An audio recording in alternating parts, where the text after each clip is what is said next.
Good morning, good afternoon, good evening सगळ्यांना, जे जिथं कोण असतील ते. बऱ्याच दिवसांनी आपण भेटतोय. चला सुरुवात करूयात आपल्या नेक्स्ट टॉपिकला, जो आहे चौथा, ऑडिट एव्हिडन्स. ओके, बघा आता ऑडिट एव्हिडन्स म्हणजे मी काय सांगितलं होतं तुम्हाला. तुम्हाला जर आठवत असेल तर मी तुम्हाला मागच्या चॅप्टरमध्ये सांगितलेलं, what is audit evidence. Audit evidence is an information used by the auditor. बघा, म्हणजे अशी इन्फॉर्मेशन जी मी यूज करणार आहे कशासाठी, टू अराइव्ह ॲट कन्क्लुजन्स. थोडक्यात सांगितलं होतं तुम्हाला. बघा, डेफिनेशननी सुरुवात करूया एकदम लाईटली. बघा, audit evidence definition. Audit evidence is an information used by the auditor. म्हणजे मी असं म्हणू का की जी इन्फॉर्मेशन माझ्यासाठी रिलेव्हंट आहे. बघा, रिलेव्हंट इन्फॉर्मेशन थर्ड चॅप्टरमध्ये मी सांगितलेलं आहे, टू अराइव्ह ॲट कन्क्लुजन. बघा, कन्क्लुजन म्हणजे काय असणार आहे माझं. कन्क्लुजन म्हणजे whether FS are materially misstated or not. म्हणजे मी फर्स्ट चॅप्टरमध्ये सांगितलेलं ओके किंवा नॉट ओके, हे डिसिजन मी घेणार आहे त्याच्या बेसवरती, बरोबर का. हे कन्क्लुजन एकदा मला कळालं की हे कन्क्लुजन मी रिपोर्ट करणार in your audit report. Audit रिपोर्टची सिरीज आहे SA-700 सिरीज. बघा, हे मी तुम्हाला सांगितलं होतं फर्स्ट 2 चॅप्टरमध्येच. आता आपण हळूहळू या चॅप्टरमध्ये काय करणार आहे, एक एक एसेकडे बघत जाणार आहे की how to obtain audit evidence. आता आपल्याला आतापर्यंत कळालंय की ऑडिट एव्हिडन्स कसा असतो, काय असतो. बाबा, आतापर्यंत आपण काय केलं, बाबा फर्स्ट चॅप्टरमध्ये आपण बेसिक्स ऑफ ऑडिटिंग शिकलो. दुसऱ्या चॅप्टरमध्ये आपण काय केलं, स्ट्रॅटेजी तयार केली, एक प्लॅन तयार केला, प्रोग्राम तयार केला. थर्ड चॅप्टरमध्ये मेनली आपण काय केलं, SA-315 अंडर आपण केली risk assessment. Risk assessment procedures आपण बघितलेलं आहे, इन्क्वायरी, ऑब्झर्वेशन, रिकॅल्क्युलेशन, रिपरफॉर्मन्स. जरा थोडंसं आपण सगळं आहे ते आठवूयात. त्याच्यानंतर आपण असेस्ड ज्या रिस्क केल्या त्याला रिस्पॉन्ड केला. सिग्निफिकंट रिस्क बाजूला काढल्या. त्या कोणत्या सिग्निफिकंट रिस्क होत्या, ज्या जजमेंटल मॅटर्स असतात त्या होत्या. मॅनेजमेंट इंटरव्हेन्शन होतं अकाउंटिंगमध्ये, जिथं जिथं इंटरव्हेन्शन मॅनेजमेंट करू शकतं तिथे तिथं आपण बघितलं की सिग्निफिकंट रिस्क असते, बरोबर आहे का. या सगळ्या गोष्टी पाहिल्या होत्या. आता रिस्क असेस केल्यानंतर आपण ऍक्च्युली आता ऑडिट एव्हिडन्स, ऑडिट प्रोसिजर्स वापरायला आपण आता सुरुवात करणार. प्रोसिजर्स वापरून आपल्याला काय मिळणार, एव्हिडन्स मिळणार. एव्हिडन्सच्या बेसवरती मी काय करणार, कन्क्लूड करणार, आणि कन्क्लुजन जे तयार होईल माझं ते मी रिपोर्ट कुठं करणार, इन ऑडिट रिपोर्ट. बघा, ऑडिट एव्हिडन्स काय, it is a information used by the auditor, used to arrive at conclusion. बघा, आता ही इन्फॉर्मेशन कोणत्या प्रकारची असते, इन्फॉर्मेशन 2 प्रकारची असते. बघा, information content in accounting records. आता अकाउंटिंग रेकॉर्ड्स म्हणजे काय असतं, what are your accounting records.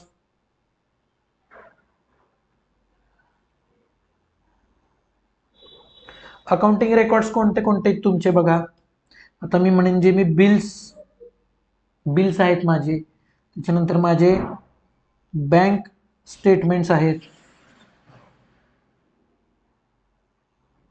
बरोबर आहे का. त्यानंतर माझे वाउचर्स आहेत, बरोबर आहे का. त्याच्यानंतर माझे अजून काय काय असणार आहेत बाबा, रिसीट्स आहेत, बरोबर आहे का, ज्या कॅश रिसीट्स असतात, कॅश पेमेंट्स असतात. त्याच्यानंतर माझे स्टॉक रेकॉर्ड्स असणार आहेत, परचेस ऑर्डर्स असणार आहेत, बरोबर आहे का. अजून एटसेट्रा एटसेट्रा एटसेट्रा. म्हणजे अकाउंटिंग करण्यासाठी जे जे काही रेकॉर्ड्स मला लागतात. आपण आहोत ऑडिटर, आपण काय चेक करणार आहे, आपण चेक करणार आहोत फायनान्शियल स्टेटमेंट्स जे तयार करून दिलेले आहेत ते बरोबर आहेत का नाहीत हे आपण चेक करणार आहे.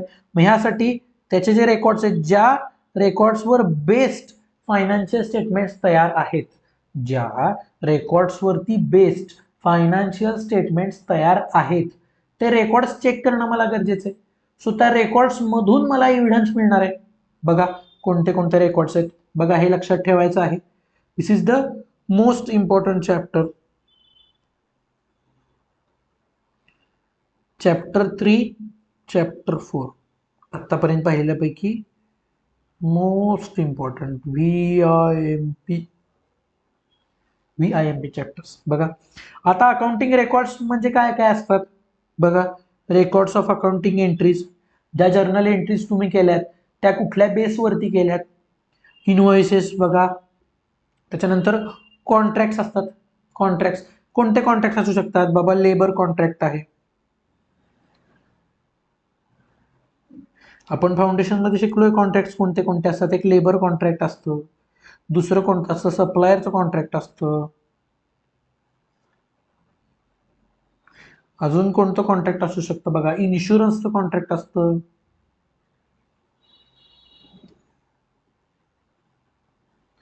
सो व्हेरियस कॉन्ट्रॅक्ट्स असतात. मग त्या कॉन्ट्रॅक्ट्स मधून आपल्याला कळतं बाबा. आता समजा मी कन्स्ट्रक्शन कंपनी असेल तर कन्स्ट्रक्शन कॉन्ट्रॅक्ट असतं. ह्याच्या थ्रू मला काय होतं, याच्या थ्रू मला कळतं की कसं रेकॉर्डिंग करायचं रेव्हेन्यूचं वगैरे. General and subsidiary ledgers. आता जनरल लेजर्स म्हणजे कुठले. जनरल लेजर्स म्हणजे your all ledgers. Subsidiary ledgers म्हणजे कोणतं. Petty cash account. बघा सबसिडियरी लेजर्स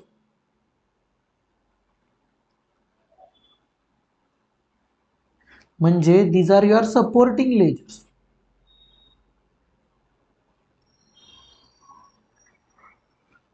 बघा सपोर्टिंग लेजर्स म्हणजे कोणते लेजर. आता कॅश अकाउंट,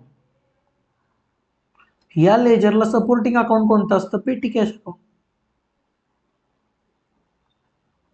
आलं का लक्षात. थोडक्यात सब लेजर. समजलंय का. सिंपल. बघा आणि काय असतं वर्कशीट किंवा स्प्रेडशीट. आता हे काय असतं एक्सेल शीट्स. बाबा मी काय केलंय परचेसचं इन्व्हॉइस मी समजा एक्सेल मधून जनरेट करतो. मायक्रोसॉफ्ट एक्सेल मधून. हे मायक्रोसॉफ्ट एक्सेल आहे बरोबर का. इथून मी समजा परचेस इन्व्हॉइस जनरेट करत असेल तर दॅट इन्व्हॉइस किंवा दॅट स्प्रेडशीट याच्यामधून मला काय मिळू शकतं. मला ऑडिट एव्हिडन्स मिळू शकतो. बघा अकाउंटिंग रेकॉर्ड्स मध्ये काय काय येतं.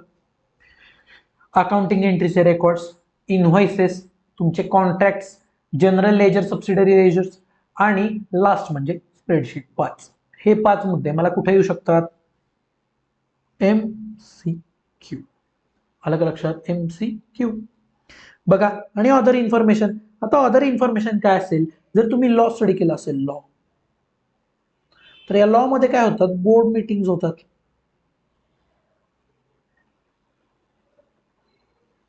बरोबर आहे का. बोर्ड मीटिंग मध्ये काय घेतले जातात. डिसिजन्स घेतले जातात. बघा बोर्ड मीटिंग मध्ये डिसिजन्स घेतले जातात का. तर येस डिसिजन घेतले जातात. तर बोर्ड मीटिंग मध्ये ज्या काही चर्चा होतात डिस्कशन्स, हे डिस्कशन्स कशात रेकॉर्ड केले जातात. मिनिट्स. या मिनिट्सला मी काय म्हणतो. या मिनिट्सला मी म्हणतो जर्नल किंवा डेली डायरी. बरोबर आहे का. Daily diary. डेली डायरी मध्ये मी काय लिहितो. आज मी कितीला उठलो, काय केलं, कसं केलं, कुठं केलं, आज मला कोण भेटला भेटली, त्याकडे भेटून मला बरं वाटलं नाही वाटलं. म्हणजे काय थोडक्यात मी काय करतो डेली डायरी मध्ये काय लिहितो डिटेल्स लिहितो की मी काय काय केलं. तसंच या मिनिट्स मध्ये डिटेल्स लिहिलेले असतात की मीटिंग मध्ये काय काय झालं. So minutes of the meeting. बघा आता बोर्डाच्या डिसिजनचा अकाउंटिंग वरती इम्पॅक्ट नसेल होत तरी कंपनीच्या ओव्हरऑल ऑब्जेक्टिव्हवर इम्पॅक्ट होतो. बघा कसा होतो. आता बघा जर मी माझ्या कंपनीचं टायमिंग 10 सकाळी संध्याकाळी 7 होतं, ते मी सकाळी 9 ते दुपारी 5 केलं. बघा यांनी माझ्या पगारामध्ये फरक पडणार नाही, पण यांनी माझ्या कंपनीच्या दैनंदिन कामकाजावरती फरक पडणार आहे. Daily routine will be affected in a positive और इन अ निगेटिव्ह वे. लक्षात येते का. सो जे मला अकाउंट्स मधून कळणार नाही ते मला कुठून कळणार आहे? ते मला कळणार आहे मिनिट्स ऑफ द मीटिंग्स मधून. आलं का लक्षात? आणि from trade receivables and payables, internal control manuals, return confirmation. बघा रिटर्न कन्फर्मेशन म्हणजे काय, येणार आहे पुढं, याला स्टार मार्क करून ठेवा. मी सांगेन तुम्हाला याच टॉपिकमध्ये थोड्याच वेळात आपण हे शिकणार आहोत. आणि आयसी मॅन्युअल्स, आयसी मॅन्युअल्स म्हणजे मी सांगितलेलं IC manuals. What is IC manuals? IC manuals are your internal control manuals. म्हणजे ह्याच्यात दिलेलं असतं how to use internal control. बघा मोबाईल घेता तेव्हा तुम्हाला मोबाईलचं मॅन्युअल येतं, जेव्हा तुम्ही लॅपटॉप घेता तेव्हा लॅपटॉप कसा चालवायचा याबद्दल युजर मॅन्युअल येतं. कोणतीही इलेक्ट्रॉनिक वस्तू किंवा कोणतीही वस्तू तुम्ही घ्याल तेव्हा त्यासोबत तुम्हाला युजर मॅन्युअल येतं की हे कसं वापरायचं आहे. इव्हन तुम्ही औषधाच्या गोळ्या घेतल्यात तरी त्या गोळ्यांच्या मागे लिहिलेलं असतं की नॉर्मल डोसेज काय आहे. नॉर्मल डोसेज काय आहे याचा अर्थ काय होतो, it is a user manual. बरोबर आहे का?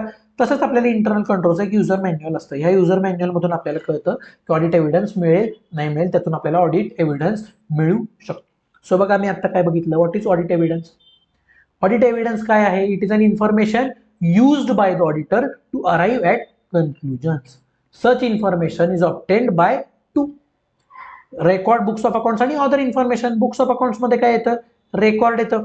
बरोबर आहे का? तुमच्या जर्नल एंट्रीजचे रेकॉर्ड्स येतात, त्याच्यानंतर येतात इनवॉइसेस, त्याच्यानंतर येतात कॉन्ट्रॅक्ट्स, त्याच्यानंतर येतात तुमचे काय येतं त्याच्यानंतर तुमचं बघा सबसिडरी जनरल लेजर्स येतात आणि लास्ट येतं तुमचे स्प्रेडशीट, एक्सेल शीट्स.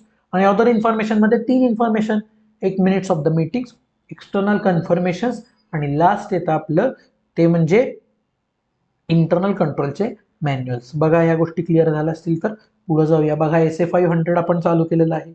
एसीची नावं लक्षात ठेवायची का? हो, कारण आपला जन्मच ऑडिट करण्यासाठी झालाय ऑडिटरचा. बरोबर आहे का? CA is a auditor. CA is not a tax professional, CA is an auditor. Main profession आपलं ऑडिटिंग आहे. त्यामुळे ऑडिटिंग रिलेटेड जे जे काही स्टँडर्ड्स आपल्याला लागू होतात ते स्टँडर्ड्स आपल्याला कंपल्सरी लर्न केले पाहिजेत, लक्षात राहिले पाहिजेत. पाठ न करता ते आपोआपच लक्षात राहिले पाहिजेत.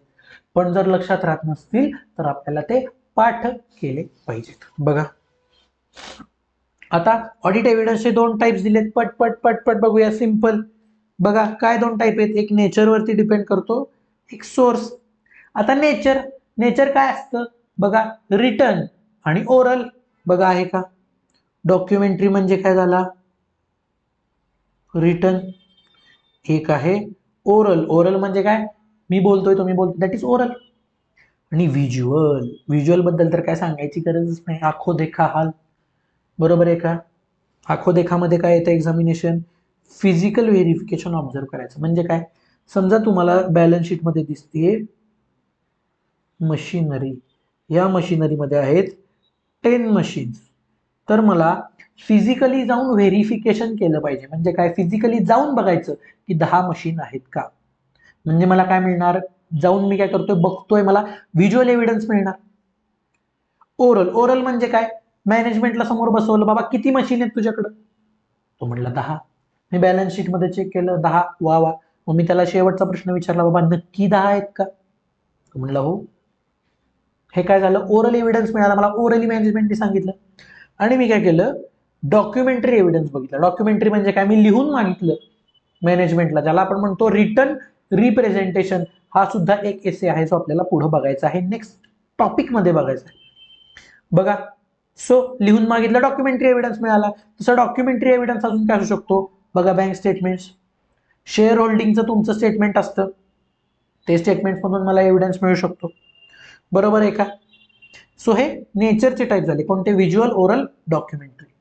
आता सोर्स, आता साहजिक आहे सोर्स दोनच असतात, एक इंटरनल आणि दुसरा एक्सटर्नल. इंटरनल सोर्स कोण, management, TCWG, those charge with governance, TCWG. म्हणजे असे लोक जे तुमच्या एंटिटीचे की डिसिजन्स घेतात. की डिसिजन्स म्हणजे काय, मर्जर करायचं का, ऍक्विजिशन करायचं का, बिझनेस विकायचा का, ऍसेट विकायची का, हे डिसिजन कोण घेतात, TCWG. बघा internal evidences, sale invoices and internal evidence. का, कारण सेल इनवॉइस मी माझा जनरेट करतो, माझा सेल इनवॉइस दुसरा कोणी मला देत नाही, मी जनरेट करतो. So it is internally generated. आता एक्सटर्नल सोर्स कोण असू शकतो, एक्सटर्नल कोण असू शकतं, बाबा क्रेडिटर एक्सटर्नल माणूस आहे, डेटर माझा एक्सटर्नल माणूस आहे.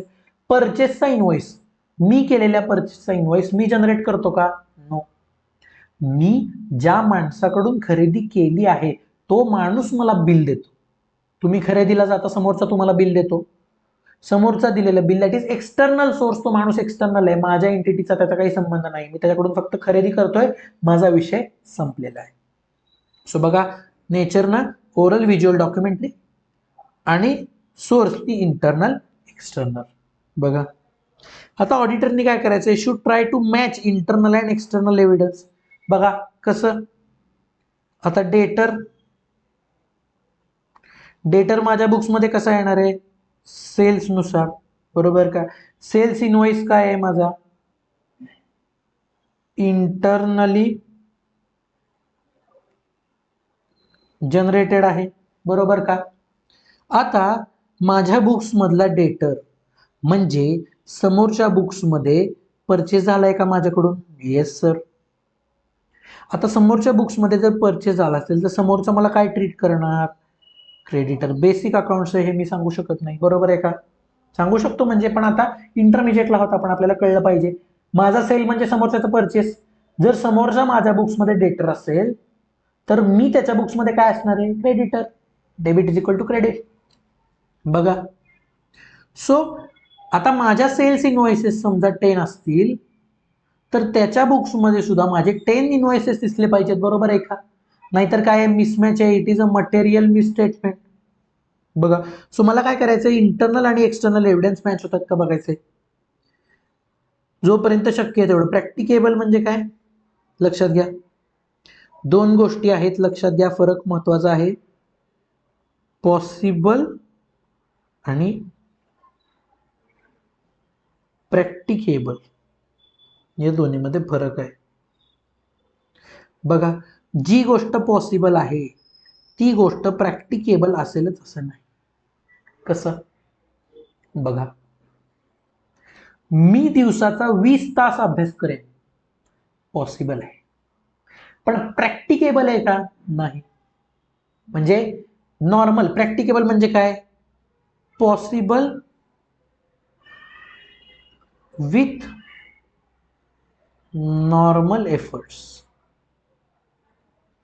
म्हणजे थोडेफार एफर्ट लावले तर होईल पॉसिबल, असं आहे का, नाही. बघा, 20 तास जर मी जागलो, 20 तास, विचार करा, मला तर इमॅजिन करूनच झोपायला लागली. जर मी 20 तास जागलो तर दुसरे 2 दिवस जागेन, 3 दिवस जागेन, चौथ्या दिवशी मी बसल्या बसल्या झोप, बरोबर आहे का. म्हणजे पॉसिबल आहे पण प्रॅक्टिकेबल नाही, बरोबर आहे का. चला पुढे जाऊया. सो मला काय करायचं, जोपर्यंत पॉसिबल आहे, रिझनेबल एफर्ट्स, एक right, reasonable, possible with normal, reasonable efforts. Reasonable म्हणजे दुसऱ्या माणसांनी लावले असते एफर्ट्स, नॉर्मल माणसांनी तेवढेच एफर्ट्स मला लावून जर ती माहिती मिळत असेल, that is your well and good. बघा, when external evidence is not available, auditor should see what extent various internal evidences corroborate with one another. बघा, म्हणजे काय, आता समजा ह्या क्रेडिटरचं माझ्याकडं स्टेटमेंट, माझ्याकडे नाहीये स्टेटमेंट, बरोबर आहे का, किंवा हा ह्याचे 10 इन्व्हॉइसेस मला देऊ शकत नाहीये.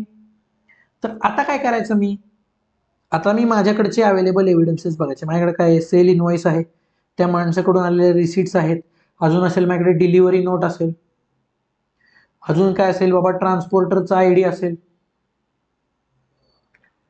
बरोबर आहे का. म्हणजे जो कोण ट्रान्सपोर्टर आहे त्याने किती वेळा खेपा मारल्या, 10 इनवॉइस साठी 10 खेपा मारल्या असतील, वेल अँड गुड. समजा एक इनवॉइस साठी 2 खेपा मारत असेल तर 10 इनवॉइसेस साठी त्यानं 20 खेपा मारल्या पाहिजेत. 20 खेपा नसतील मारलेल्या तर कोरोबोरेट करत नाही. कोरोबोरेट म्हणजे काय, support. To corroborate is to support. बघा, जर माझे 10 इनवॉइसेस असतील आणि त्याच्या अगेन्स्ट 10 वेळा मला पर इनवॉइसचे पैसे आले असतील, म्हणजे 1000 रुपयाचे 10 इनवॉइसेस आणि मला 1000 रुपये 10 वेळा आले, सो सपोर्टिंग एव्हिडन्स आहे, बरोबर का. समजा 1000 इनवॉइसेस आले, 1000 रुपयाचे 10 इनवॉइसेस, आणि पैसे येताना 1000 रुपयाचे 9 इनवॉइसेस आले, तर साहजिक आहे एक जो लास्ट इनवॉइस आहे 1000चा तो ड्यू आहे. तो ड्यू माझ्या बुक्समध्ये मला दिसला पाहिजे. जर नसेल तर that is not a corroborative evidence. म्हणजे काय, सपोर्टिंग एव्हिडन्स नाहीये. बघा, लेट्स मूव्ह ऑन. आता ऑडिट एव्हिडन्स बघताना मला दोन गोष्टी लक्षात ठेवल्या पाहिजेत. कोणत्या? एक आहे रिलेव्हन्स, दुसरा आहे रिलायबिलिटी. बघा, रिलेव्हन्स म्हणजे काय? ज्या गोष्टीसाठी माझं ऑब्जेक्टिव्ह आहे, जे माझं ऑडिटचं ऑब्जेक्टिव्ह आहे. समजा मला काय ऑडिट दिलंय, समजा मला सेलचे ट्रान्झॅक्शन्स व्हेरीफाय करायचे, सेल. तर माझा एव्हिडन्स रिलेव्हंट केव्हा झाला? जेव्हा मला तो सेल रिलेटेडच आउटकम देईल. का? कारण मला काय चेक करायचं आहे, सेल म्हटल्यावर मला आउटकम जे मिळणार आहेत ते सेल रिलेटेडच मिळाले पाहिजेत. बरोबर आहे का चुकीचे सांगा? बरोबर आहे. सो बघा, रिलेव्हन्स काय? Logical connection with or bearing upon purpose of audit procedures and assertion under consideration. बघा, assertions तर मी पाहिले. assertions म्हणजे काय? Basic things. आता जर मी सेलचं चेकिंग करत असेल तर मला पर्पज काय झाला माझा? Sale checking. म्हणल्यावर माझा जो एव्हिडन्स आलाय, समजा मला परचेस रिलेटेड एव्हिडन्स मिळाला, तर हा गरजेचा आहे का मला? नाही. का नाही गरजेचा? ब्रॉड व्ह्यू बघितलात तर नाही गरजेचं. जर तुम्ही डिटेलमध्ये गेलात तर 100% गरजेचं आहे. कसा? हे मी तुम्हाला जेव्हा तुम्ही जास्ती स्टँडर्ड शिकाल तेव्हा मी सांगेन तुम्हाला. बघा, माझा समजा क्रेडिटर्स रिलेटेड डेटा मिळाला, तर मला सेलला सपोर्ट करतो का? नाही. सेलसाठी मला डेटर रिलेटेड डेटा पाहिजे. डेटर, बरोबर का? म्हणजे परचेस सेलशी लॉजिकल कनेक्शन कोणाचं आहे? डेटरचं आहे. सो जर डेटरचा डेटा मला मिळाला तर that is my relevant data, relevant audit evidence. An audit evidence may be relevant for one assertion but not others. बघा, आता यासाठी एक छोटूसं उदाहरण मी चांगलं घेतो. मशिनरी, बरोबर आहे का? मशिनरी आहे. आता मशिनरी रिलेटेड जर assertion मला चेक करायचे असतील,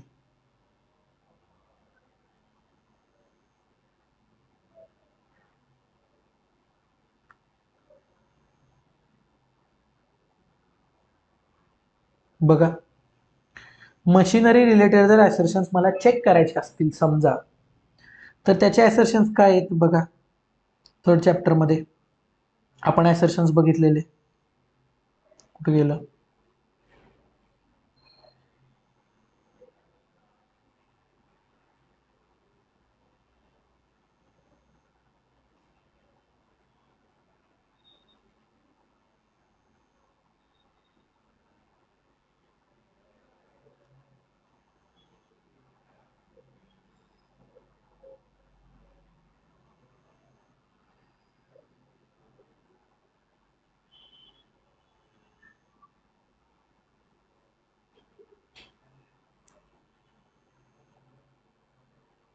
बघा, इथे असर्शन लेवलला मी काय बघितलेलं? असर्शन लेवलला सुद्धा मला रॉम असेस करायचे असते, मी बघितलेलं. बघा, आता असर्शन म्हणजे काय मी तुम्हाला समजावतोय थोडक्यात. बघा, या आता इकडं, an evidence may be relevant for one assertion but not others. तर असर्शन्स बघूया आपण कुठे. असर्शन शिकून घेऊयात. बघा, असर्शन्स, असर्शन म्हणजे काय? मी तुम्हाला सांगितलेलं 3rd चॅप्टरमध्ये की मी आता असर्शन म्हणजे काय तुम्हाला शिकवणार आहे. बघा, असर्शन काय आहे? It is a representation by the management that are embodied in financial statements. आता आपण ही डेफिनेशन फोडून बघूया. Representations by management that are embodied to consider different types of potential misstatements. बघा, सगळ्यात पहिलं काय आहे? It is a representation.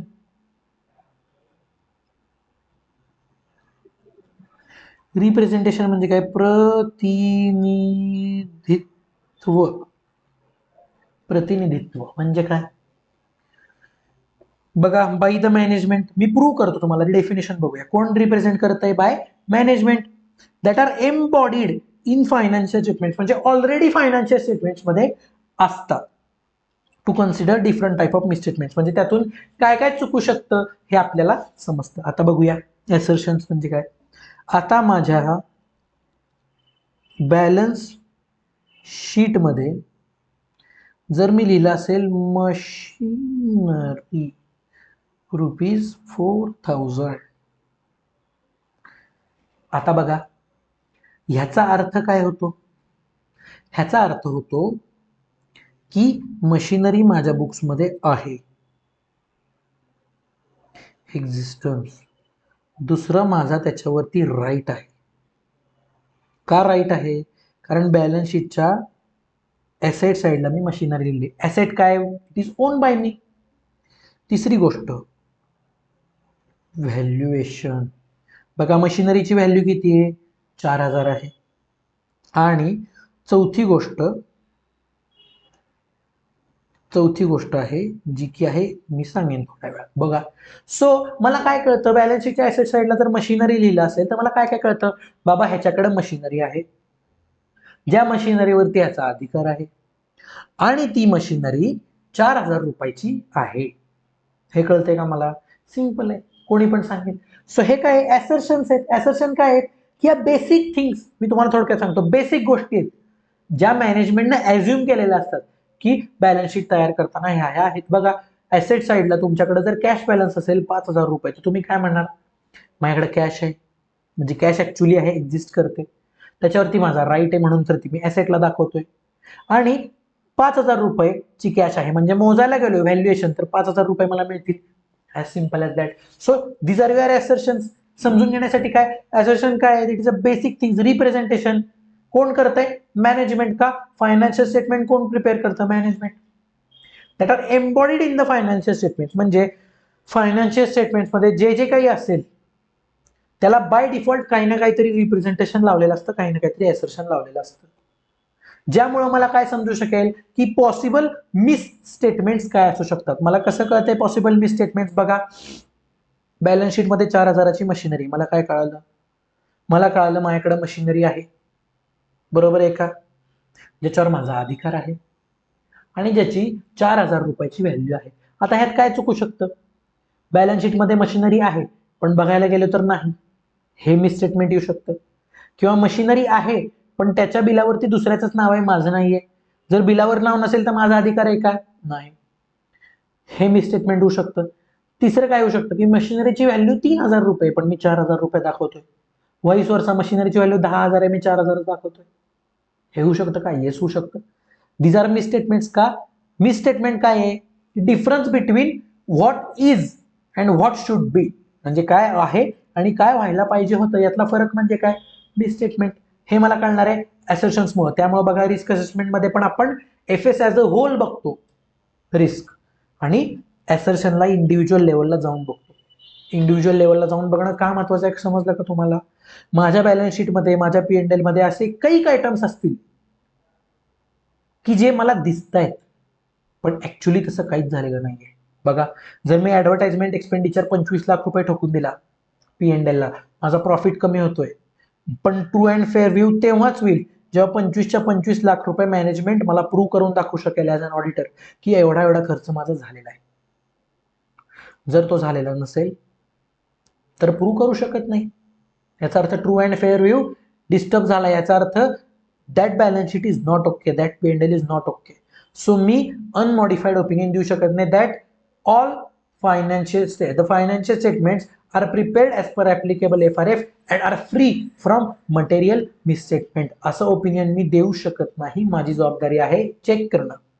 बघा सो ॲसर्शन काय? These are representations by the management embodied in the financial statements to find out potential misstatements. बघा आता assertions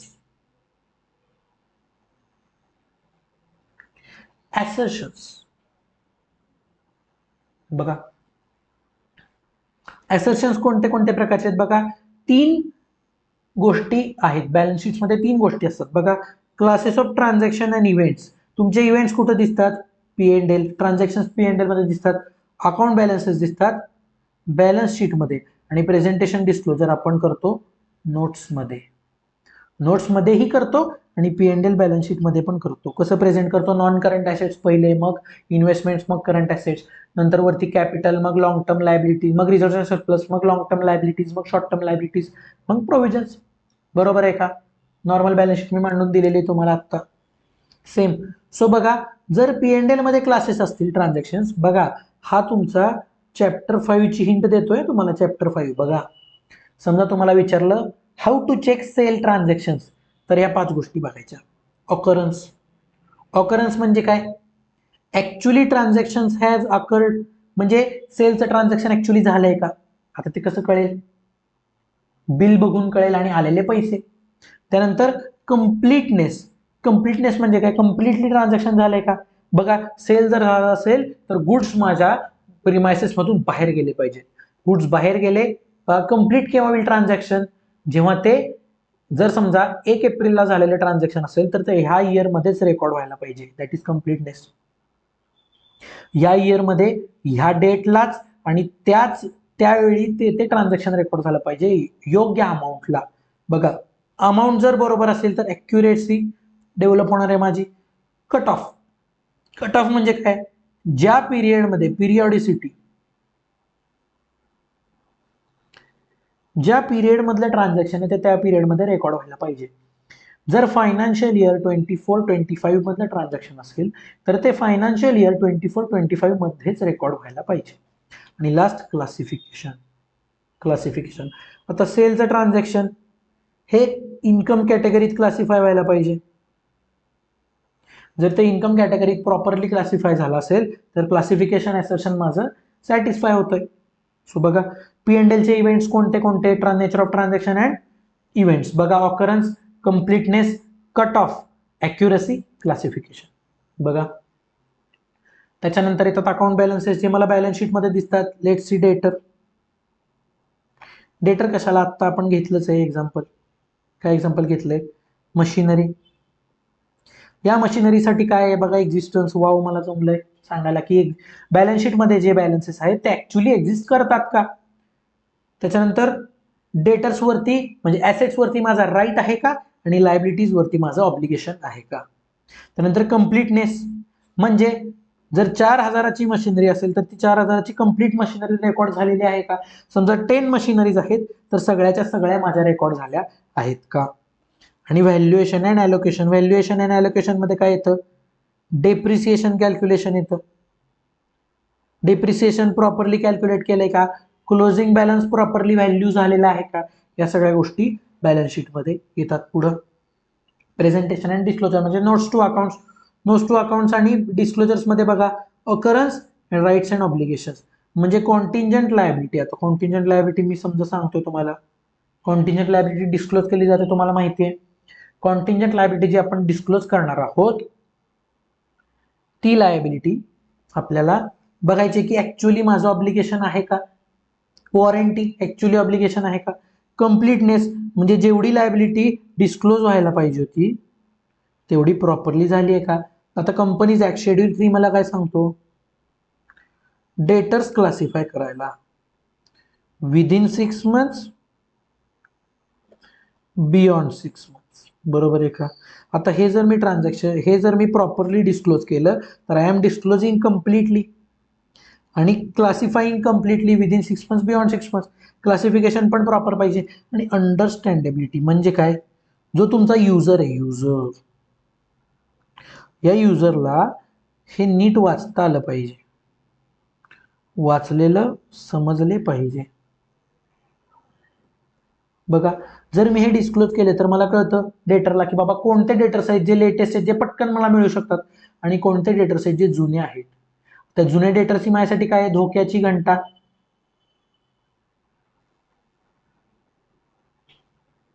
का?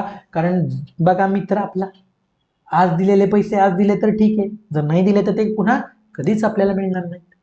सो मला हे कळतं. आता जर समजा हे सगळं न करता मी जर डेटर्स नुसते दिले असते, डेटर्स, तर काय घंटा कळलं असतं मला? काहीच कळलं नसतं की बाबा लेटेस्ट कोणते आहेत, जे जुने मिळणार आहेत, काहीच कळलं नसतं. बघा, आणि ॲक्युरसी अँड व्हॅल्युएशन. बघा, ॲक्युरेटली रेकॉर्ड केली आहे का लायबिलिटी. जर तुमचा डेटर असेल तो ॲक्युरेटली डिस्क्लोज केलेला आहे का? समजा कॉन्टिंजंट लायबिलिटी असेल, कॉन्टिंजंट लायबिलिटी म्हणजे काय?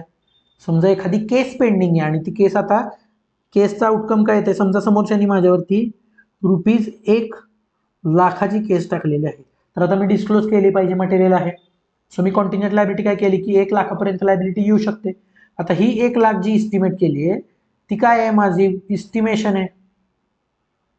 ह्या इस्टिमेशन आहे म्हणजे काय, अनसर्टनिटी असू शकते. म्हणजे मला ह्याला सपोर्टिंग काहीतरी व्हॅल्युएशन काढलं पाहिजे की का हे 1,00,000 मी जस्टिफाय करतोय, 1,00,000च लायबिलिटी येईल असं मला का वाटतंय, हे सुद्धा मी चेक केलं पाहिजे. सो बघा, प्रेझेंटेशन डिस्क्लोजरचे 4. सो हे असर्शन्स मला चेक करायला लागतील. लक्षात आले काय असर्शन्स आले असतील? बघा आता पुढे जाऊया. बघा आता इथं काय आहे, एका असर्शनसाठी मिळालेला एव्हिडन्स दुसऱ्याबद्दल सुद्धा एव्हिडन्स देईलच असं नाही. कसं आपण बघूया. बघा ही मशिनरी आहे, मग आजची 4,000ची मशिनरी, बरोबर. आता ह्या मशिनरीचं इनव्हॉइस माझ्याकडे आहे. आता हे इनव्हॉइस मला मशिनरीचे असर्शन्स कोणते आहेत बघा, अकाउंट बॅलन्सचे 4 असर्शन्स आता बघितलेले. एक्झिस्टन्स बघा इथं लिहितोय मी, 4 असर्शन्स कोणते आहेत, existence, 2 rights and obligations, 3 completeness आणि 4 बघा कोणतं आहे चौथं, valuation and allocation.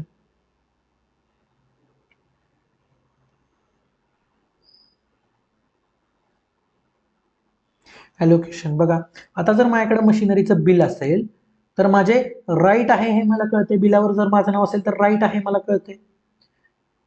G अमाऊंटनी machinery record व्हायला पाहिजे होती त्या अमाऊंटनी झाली असेल तर मला कम्प्लीटनेस कळते, व्हॅल्युएशन कळते. पण मला एक्झिस्टन्सचा प्रूफ मिळत नाही. ती मशिनरी एक्झिस्ट करते हे मला कधी कळेल, जेव्हा मी फिजिकली जाऊन ती मशिनरी चेक करेन की ती मशिनरी आहे का. सो बघा, इनव्हॉइसमुळं एका इनव्हॉइस आम्हाला मिळालेला एव्हिडन्स आहे, एव्हिडन्सनी मला 3 असर्शन्स सॅटिस्फाय होतात हे कळालं, पण चौथं असर्शन कळालं नाही. म्हणजे काय, एका एव्हिडन्समुळे एक असर्शन कन्फर्म होऊ शकतं, दुसरं असर्शन होईलच याची गॅरंटी नाही. सो बघा, रिलेव्हन्स मध्ये काय आलंय, पहिलं लॉजिकल कनेक्शन, दुसरं एक एव्हिडन्स मिळाला एका असर्शनसाठी तो दुसऱ्या असर्शनसाठी पण तोच एव्हिडन्स लागू होईलच याची गॅरंटी नाही. बघा example, inspection of document related to debtors may provide evidence regarding existence but not necessarily cut off. बघा आता डेटरचा बॅलन्स मुळे मला हे कळते की डेटर्स, बघा डॉक्युमेंट इन्स्पेक्ट केलं तर मला हे कळते की डेटर आहे तो त्या अमाऊंटला रेकॉर्ड झाला, तर ॲक्युरसी मला कळते. पण तो डेटर ह्याच वर्षी आला आहे हे मला नाही कळत. का नाही कळत, जर समजा ओपनिंग बॅलन्स असेल तर तो मागच्या वर्षीचा सुद्धा डेटर असू शकतो. आलं का लक्षात. सो डॉक्युमेंट इन्स्पेक्ट करून मला हे कळू शकेल की डेटर ह्या वर्षात आहे, पण जो बॅलन्स आहे तो नेमका ह्या वर्षीचा आहे का मागच्या वर्षीचा आहे हे मला कळेलच याची गॅरंटी असते. बघा पुढं, obtaining evidence of one assertion does not substitute obtaining for another one. बघा म्हणजे मशिनरीचं इनव्हॉइस जर मला मिळालं याचा अर्थ मी ते फिजिकली जाऊन चेक करू नये असा होत नाही. इनव्हॉइस जरी मिळालं तरी मला एक्झिस्टन्स चेक करण्यासाठी तिथं गेलंच पाहिजे.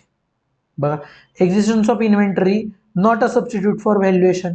बघा इन्व्हेंटरी आहे ह्याचा अर्थ ती बरोबर व्हॅल्यू केली गेली असेलच असा होतो का, नाही. इन्व्हेंटरी बरोबर व्हॅल्यू केली गेली आहे का ह्यासाठी मला बसून सगळ्या इन्व्हेंटरीज कॅल्क्युलेट केल्या पाहिजे, रिकॅल्क्युलेशन रिपरफॉर्मन्स केला पाहिजे.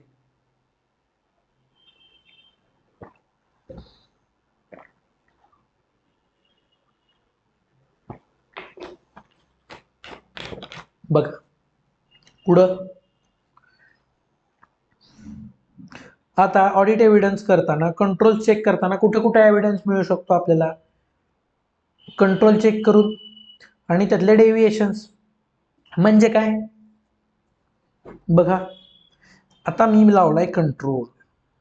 काय कंट्रोल लावलाय? गेल्या चॅप्टरमध्येच लावलेला आपण फिंगरप्रिंट.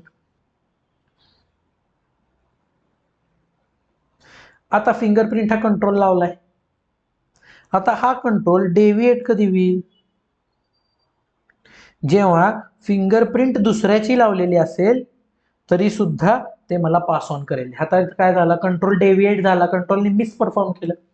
मग असं किती वेळा कंट्रोलने केलं की माझ्या जागी माझ्या बायकोची फिंगरप्रिंट लावून पण तो माझा एव्हिडन्स मला त्याने मोबाईलमध्ये एंट्री दिली. असं त्याने किती वेळा केलं? हे मी एकत्र केलं तर मला एव्हिडन्स मिळून जाणार आहे. सिंपल आहे, साधी सोपी सरळ गोष्ट आहे, समजली असेल. बघा, तर असं त्याने किती वेळा केलं? तो डेव्हिएशन बाजूला काढलं की मला एव्हिडन्स मिळेल. What evidence? That controls are operating effectively or not. आता test of details. Test of details म्हणजे काय मी सांगतो तुम्हाला. आपण एक ऑडिट प्रोसिजरचा चार्ट बघितलेला. बघा, पुन्हा एकदा बघूयात आपण. बघा, हा मी शिकवलेला आहे, आम्ही सांगितलेला आहे, त्यामुळे पट पट पट बघायचे. पॅट ऑडिट प्रोसिजर्सचे दोन प्रकार. पहिल्यांदा आपण रिस्क असेस करतो. रिस्क असेसमध्ये काय करतो? अंडरस्टँडिंग ऑफ एंटिटी एन्व्हायरमेंट आणि रॉम असेस करतो SA 315 मध्ये. बरोबर. त्यानंतर टेस्ट ऑफ कंट्रोल्स करतोय आपण, त्यामध्ये कंट्रोल चेक करतो. काय बघतो? बघा, डिझाईन आणि इम्प्लिमेंटेशन बघतो. प्लस इम्प्लिमेंटेशन हे मी सांगितलेलं आहे. बरोबर. आणि त्यांनी काय बघतो की whether controls are operating effectively. Control risk बघतो, whether controls are able to PDC me statements at time. आणि ॲट असर्शन लेवल बघतो. असर्शन्स म्हणजे काय हे मी बघितलेलं आहे. ढँटडँग. बरोबर का? बघितलेलं आहे मी.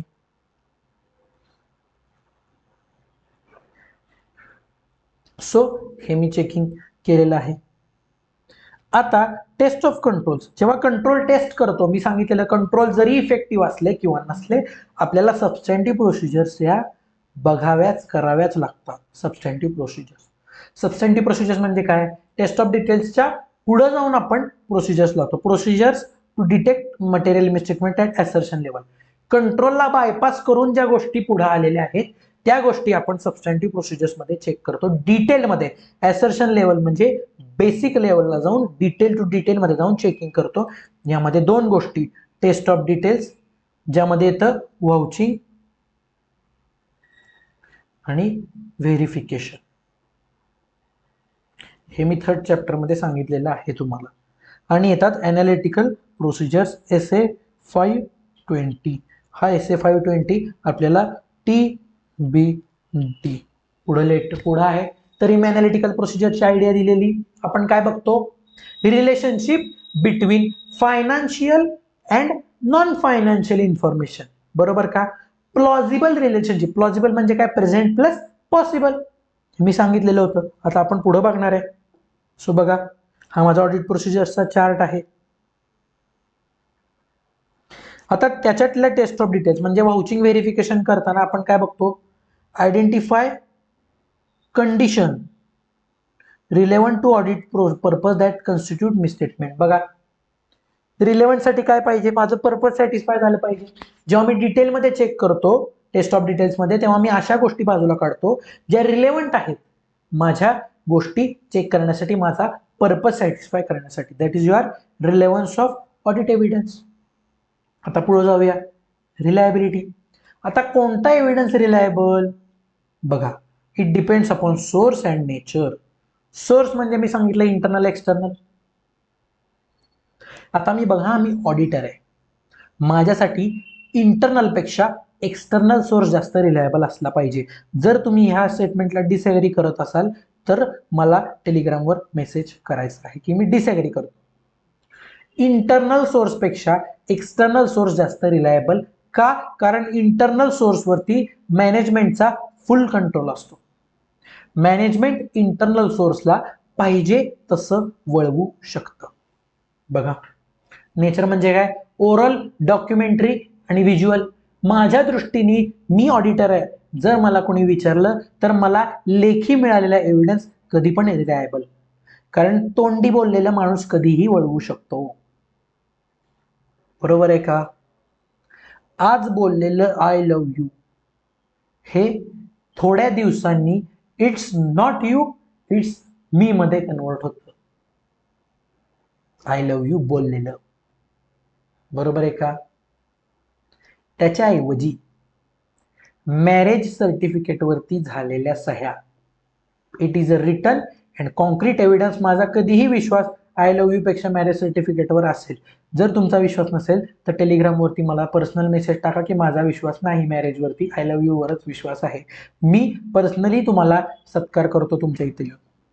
बघा बघा, reliability is increased when obtained from source independent from entity. बघा, जर इंडिपेंडेंट माणसांनी कोणी मला सांगितलं, बघा मी सांगणं की माझ्या बँकेत 1,00,000 रुपये आहेत आणि बँकेने सांगणं की माझ्या बँकेत 1,00,000 रुपये आहेत, यामध्ये कोण रिलायबल आहे? बँक. कारण का? Independent. I have proved my point, rest my case my lord. Increased when controls are effective. बघा, जर कंट्रोल इफेक्टिव्ह असतील तर control is able to PDC me statements, बरोबर आहे का? जर कंट्रोल रिस्क कमी असेल तर ओव्हरऑल ऑडिट रिस्क माझी कमी होणार आहे, त्यामुळे माझा ऑडिट एव्हिडन्स रिलायबल होणार आहे. बघा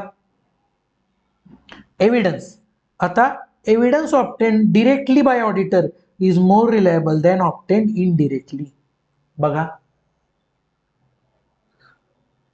कोणीतरी मला सांगून, बघा आता ह्याचं उत्तर तुम्ही मला द्या. पेपरमध्ये तुम्ही लिहिलेल्या उत्तरावर तुम्हाला जास्त विश्वास असेल का कोणीतरी तुम्हाला सांगितलेल्या उत्तरावर?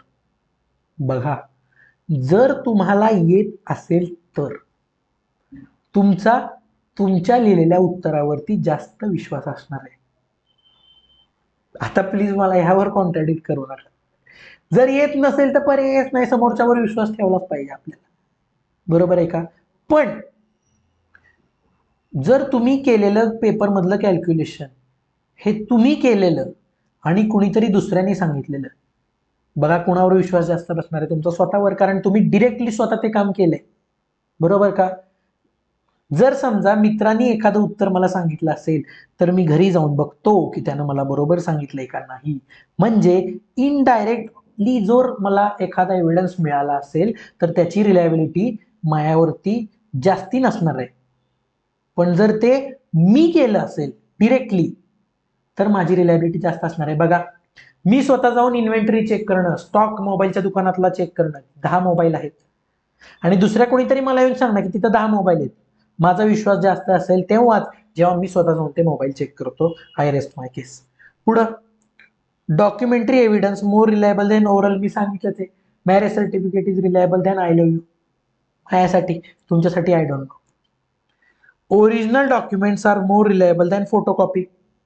बघा सिंपल आहे, बरोबर आहे ना? बघा आता तुम्हाला सांगतो,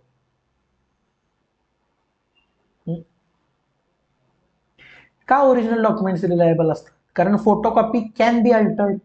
आजकाल किती टूल्स आलेत, PDF एडिट करणं, हे एडिट करणं, ते एडिट करणं. आता बघा मी काय केलं, मी केली मज्जा. मला काय द्यायचं होतं, एकाला आधार कार्ड द्यायचं होतं, पासपोर्टची मला एकाने मागितलं की तू मला पासपोर्ट दे. मी काय केलं, पासपोर्टच्या माझ्या फोटोवरती दुसऱ्याचा फोटो चिकटवला आणि कलर झेरॉक्स काढून दिली. समोर त्याला काय कळणार आहे? घंटा काय कळणार आहे? नाही कळणार, बरोबर?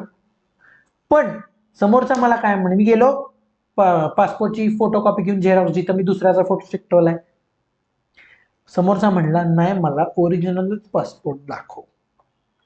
आता मला सांगा, ओरिजिनल पासपोर्ट बघून जेवढा मला विश्वास बसणार आहे त्याच्यापेक्षा नक्कीच मला कमी विश्वास फोटोकॉपी बघून मिळणार आहे.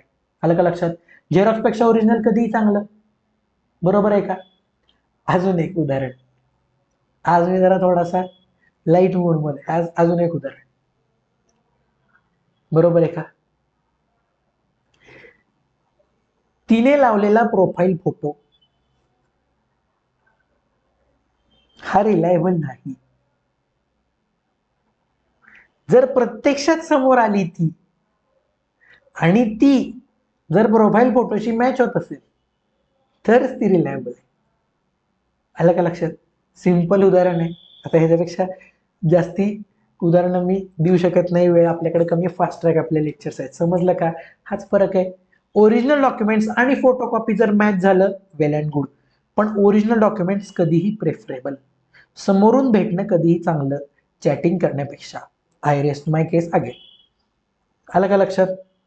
सो बघा, आत्तापर्यंत मी काय काय बघितलं, बरंच काय काय बघितलं. ब्रेक घ्यायची वेळ आली 5 मिनिटाचा आपला.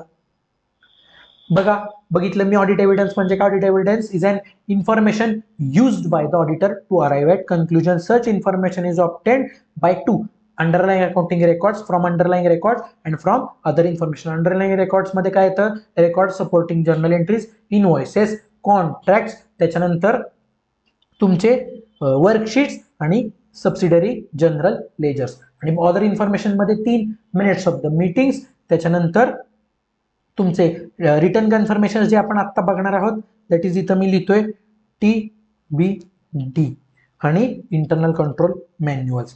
टाइप्स 2, एक नेचरवरती डिपेंड, एक सोर्सवरती. नेचर काय?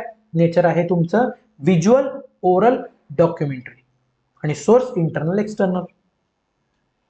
त्याच्यानंतर आपण काय बघायचं? इंटरनल आणि एक्सटर्नल मॅच करायचे, बरोबर का? आणि असे एव्हिडन्सेस जर मला एक्सटर्नल सोर्स कडून काय मिळत नसेल तर इंटरनली अशा गोष्टी गोळा करा ज्या एकमेकाला सपोर्ट करू शकतील, कॉन्क्रीट होऊ शकेल. ऑडिट एव्हिडन्सची रिलेव्हन्स आणि रिलायबिलिटी. रिलेव्हन्स काय म्हणतो मला? रिलेव्हन्स म्हणजे तुमच्या पर्पजशी लॉजिकल कनेक्शन पाहिजे. जर तुम्ही सेल चेक करताय तर डेटरचं लॉजिकल कनेक्शन आहे, क्रेडिटरचं नाही. त्यानंतर तुम्हाला मिळालेला एव्हिडन्स हा एक असर्शनला सपोर्ट करू शकतो, पण दुसऱ्या असर्शनला करेलच असं नाही. तिसरा पॉइंट, जर एक असर्शनला सपोर्ट करणारा एव्हिडन्स मला मिळाला तरीही मला दुसरा असर्शन सेपरेटली जाऊन चेक करायचं आहे. That is not an excuse की 4 पैकी 3 सॅटिस्फाय होत आहेत पण 1 होत नाही. Not excuse. तुम्ही 4ही असर्शन चेक केले पाहिजे. त्याच्यानंतर चौथं काय? जर कंट्रोल चेक करत असाल तर डेव्हिएशन इज युअर एव्हिडन्स, आणि जर डिटेल चेक करत असाल तर असे एव्हिडन्सेस ऑब्टेन करा जे तुमच्या ऑब्जेक्टिव्हला सपोर्ट करतात. पहिल्यापासून मी हेच बघतोय. त्यानंतर मी बघितलं रिलायबिलिटी. रिलायबिलिटी काय? Depends upon source and nature. Internal पेक्षा एक्सटर्नल चांगला, ओरल पेक्षा डॉक्युमेंटरी चांगला, त्याच्यानंतर स्वतःहून परफॉर्म केलेला चांगला रादर दॅन दुसऱ्याकडून ऐकलेला, इनडायरेक्टली परफॉर्म. बघा, आणि ओरिजिनल डॉक्युमेंट्स चांगले झेरॉक्स पेक्षा, कधीही फोटोकॉपी पेक्षा. त्यानंतर मी काय बघितलं आता बिफोर ब्रेक? ऑडिट प्रोसिजरचे 2 प्रकार पुन्हा एकदा रिव्हिजन करतोय आपण. Risk assessment procedures, further audit procedures. Further मध्ये टेस्ट ऑफ कंट्रोल्स, त्यानंतर सबस्टॅन्टिव्ह प्रोसिजर्स, सबस्टॅन्टिव्ह मध्ये टेस्ट ऑफ डिटेल्स आणि analytical procedures. Test of details म्हणजे वॉचिंग व्हेरिफिकेशन. बघा, आणि मी बेसिक पॉईंट बघितले. असर्शन. असर्शन काय आहे? It is a representation by the management that are embodied by default in the financial statements. बरोबर आहे का? आणि त्यातून मला काय कळतं ऑडिटरला? Potential misstatements, to identify potential misstatements. Assertion 3 प्रकारचे: classes of transaction, account balance, presentation, disclosure. Classes of transaction कोणते कोणते? Occurrence, completeness, accuracy, cut off, classification. Account balances बघा: existence, rights and obligations, completeness, valuation and allocation. आणि presentation डिस्क्लोजरचे 4: occurrence, rights and obligations, completeness, त्यानंतर classification and अंडरस्टँडेबिलिटी, आणि शेवटचं accuracy and valuation. एवढं सगळं आपण आतापर्यंत बघितलेलं आहे.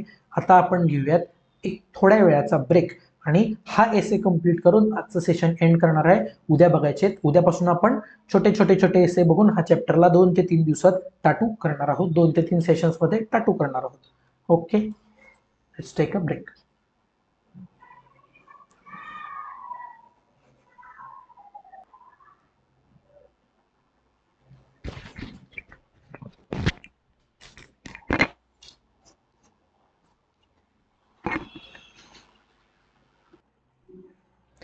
तो स्वागत है आप सभी का ब्रेक के बाद.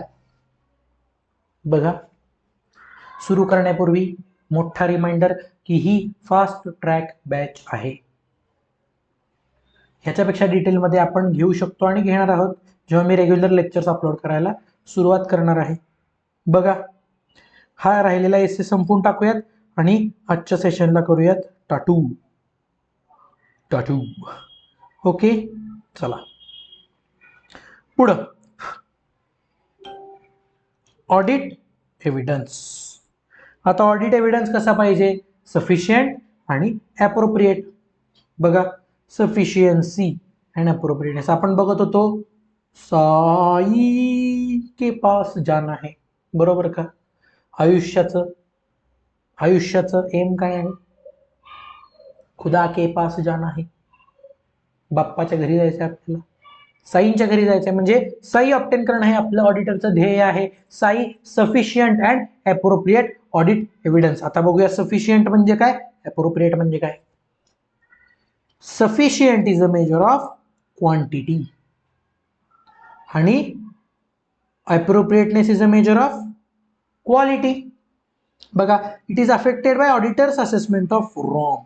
बघा, जितकी रिस्क जास्त तितका एव्हिडन्स जास्त लागेल रिस्क कमी करण्यासाठी. बघा, आणि क्वालिटी, हाय क्वालिटी. जर मला जास्त क्वालिटी असेल, जर माझा जास्त क्वालिटी कंटेंट समोर असेल तर मला कमी एव्हिडन्स लागेल, बरोबर का? जर समोरचं माझे कंट्रोल जर क्वालिटी काम करत असतील तर कमी एव्हिडन्स मध्ये सुद्धा माझा विश्वास बसून जाणार आहे. बघा, appropriateness is a measure of quality. Quality म्हणजे relevance and reliability. Relevance and reliability मी बघितलेली आहे. That is relevance and reliability. थोड्या वेळापूर्वीच मी बघितलेली आहे. आता जाऊयात पुढे. Important points which are very very important. आता ऑडिट एव्हिडन्सला आपण छोटूस निकनेम देणार आहे, एई. साई मधला एई, आई. आई महत्वाची, आई महत्वाची, साई महत्वाची. बघा, evidence is necessary to support auditor's opinion and report. मी मगाशी सांगितलेलं, audit evidence is information used by the auditor to arrive at conclusion. आणि ते कन्क्लुजन आपण कोणत्या फॉर्म मध्ये देणार आहे? ऑडिट रिपोर्ट मध्ये, in the form of opinion, audit opinion. So evidence महत्वाचा आहे. Sometimes absence of information is also evidence. बघा,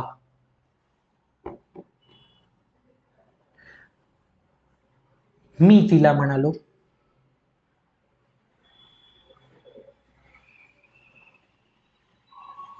थांबा, ती मला म्हणाली. काय म्हणाली? आय लव्ह यू, बरोबर. मी तिला म्हणालो खरं का? ती म्हणाली हो, बरोबर. आणि थोड्या दिवसांनी काय झालं, मग आम्ही दोघं भेटायला लागलो, बोलायला लागलो वगैरे झालं. थोड्या दिवसांनी काय झालं, आम्ही दोघं रस्त्याने एकत्र चालत होतो आणि मला बघितलं आमच्या घरच्यांनी, बरोबर आहे का? तिच्या घरच्यांनी बघितलं. चला इंटरेस्टिंग करू. तिच्या घरच्यांनी बघितलं, घरातले आले, तिला विचारले कुठं फिरते, बरोबर. कुठं फिरते, कोण आहे, ह्याच्या बरोबर कशाला फिरते? ती त्यांच्यासमोर म्हणाली की ह्यानं मला जबरदस्ती आणले, बरोबर. मी तिच्याकडे असं बघितलं. मी तिला म्हणलं का ग? आणि ती बसली शांत. आता काय, it is an absence of information, बरोबर का? मी इन्फॉर्मेशन मागितलं का असं म्हणालीस तू, ती बसली शांत. It is also an evidence काय, that commitment is not there. हे झालं फालतू उदाहरण, बरोबर. हे झालं फालतू उदाहरण. आता चांगल्या उदाहरणाकडे येऊया. चांगलं उदाहरण कुठलं? काय झालेलं, माझ्या बुक्समध्ये दिसत होती 20 लाख रुपयाची मशिनरी. आता 20 लाख रुपये, मोठी मशिनरी. मी काय केलं, त्यांना म्हणालो मशिनरीचं इनवॉइस दाखवा. ते म्हणले इनवॉइस नाही. आता हे काय, ॲब्सेन्स ऑफ इन्फॉर्मेशन. आता हा एव्हिडन्स आहे. कसला एव्हिडन्स आहे? की there are chances that the machinery is not there in your premises. बघा, आहे का नाही? इन्फॉर्मेशन नसणं हाही एक चांगला एव्हिडन्स असतो. पुढे जाऊया, बास करूया timepass. Most of auditors work constitutes obtaining and evaluating audit evidence. बघा, महत्वाचं काम आहे आपलं काय, एव्हिडन्स गोळा करणं आणि त्या एव्हिडन्सची परीक्षा घेणं, एव्हिडन्सवरनं कन्क्लुजनवरती येणं, हा ऑडिटचा मोठा भाग आहे, मेन पार्ट आहे. एव्हिडन्स घेणं, त्याचा अभ्यास करणं. बघा, सफिशियन्सी म्हणजे क्वांटिटी, अप्रोप्रिएटनेस म्हणजे क्वालिटी. आत्ताच बघितलं. इट इज अफेक्टेड बाय 3 गोष्टी, मटेरियलिटी, रॉम आणि पॉप्युलेशन. बघा, जितकी जास्त मटेरियलिटी, जितकं जास्त महत्व, तेवढा जास्त एव्हिडन्स मला लागणार आहे. का? कारण जास्त एव्हिडन्स गोळा केला तर मला जास्त रिलायन्स डेव्हलप होईल. बरोबर आहे का? लो मटेरियलिटी असेल तर लेस एव्हिडन्स, कमी महत्वाची गोष्ट असेल तर 1-2 वेळा चेक करून मी सोडून देणार आहे.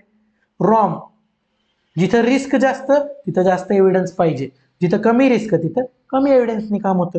त्यानंतर size and characteristics of population.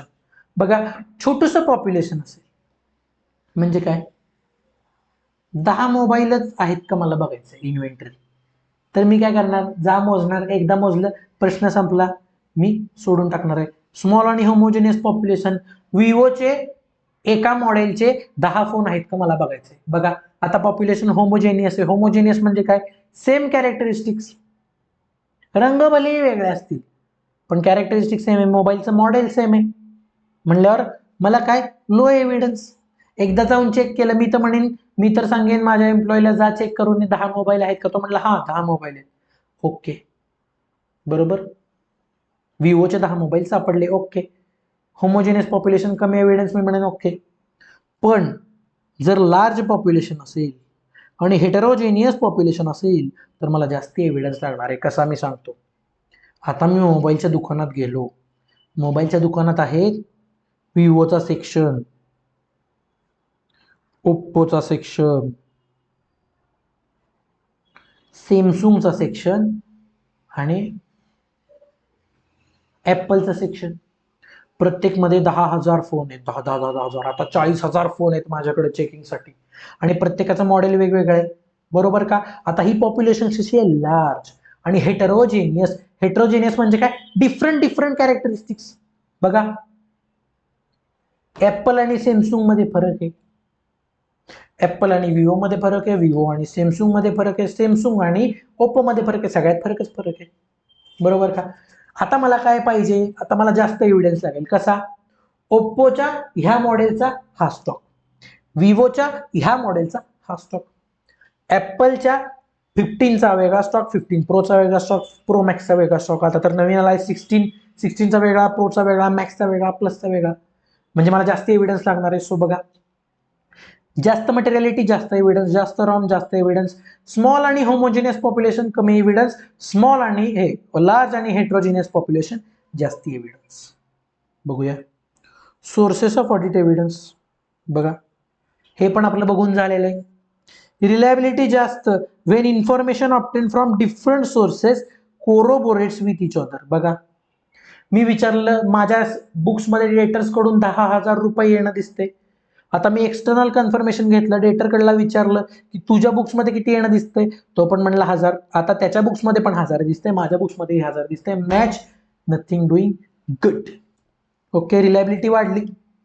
External source may include third party confirmation, जे मी आता घेतलं डेटर, analyst report and comparable data from competitors.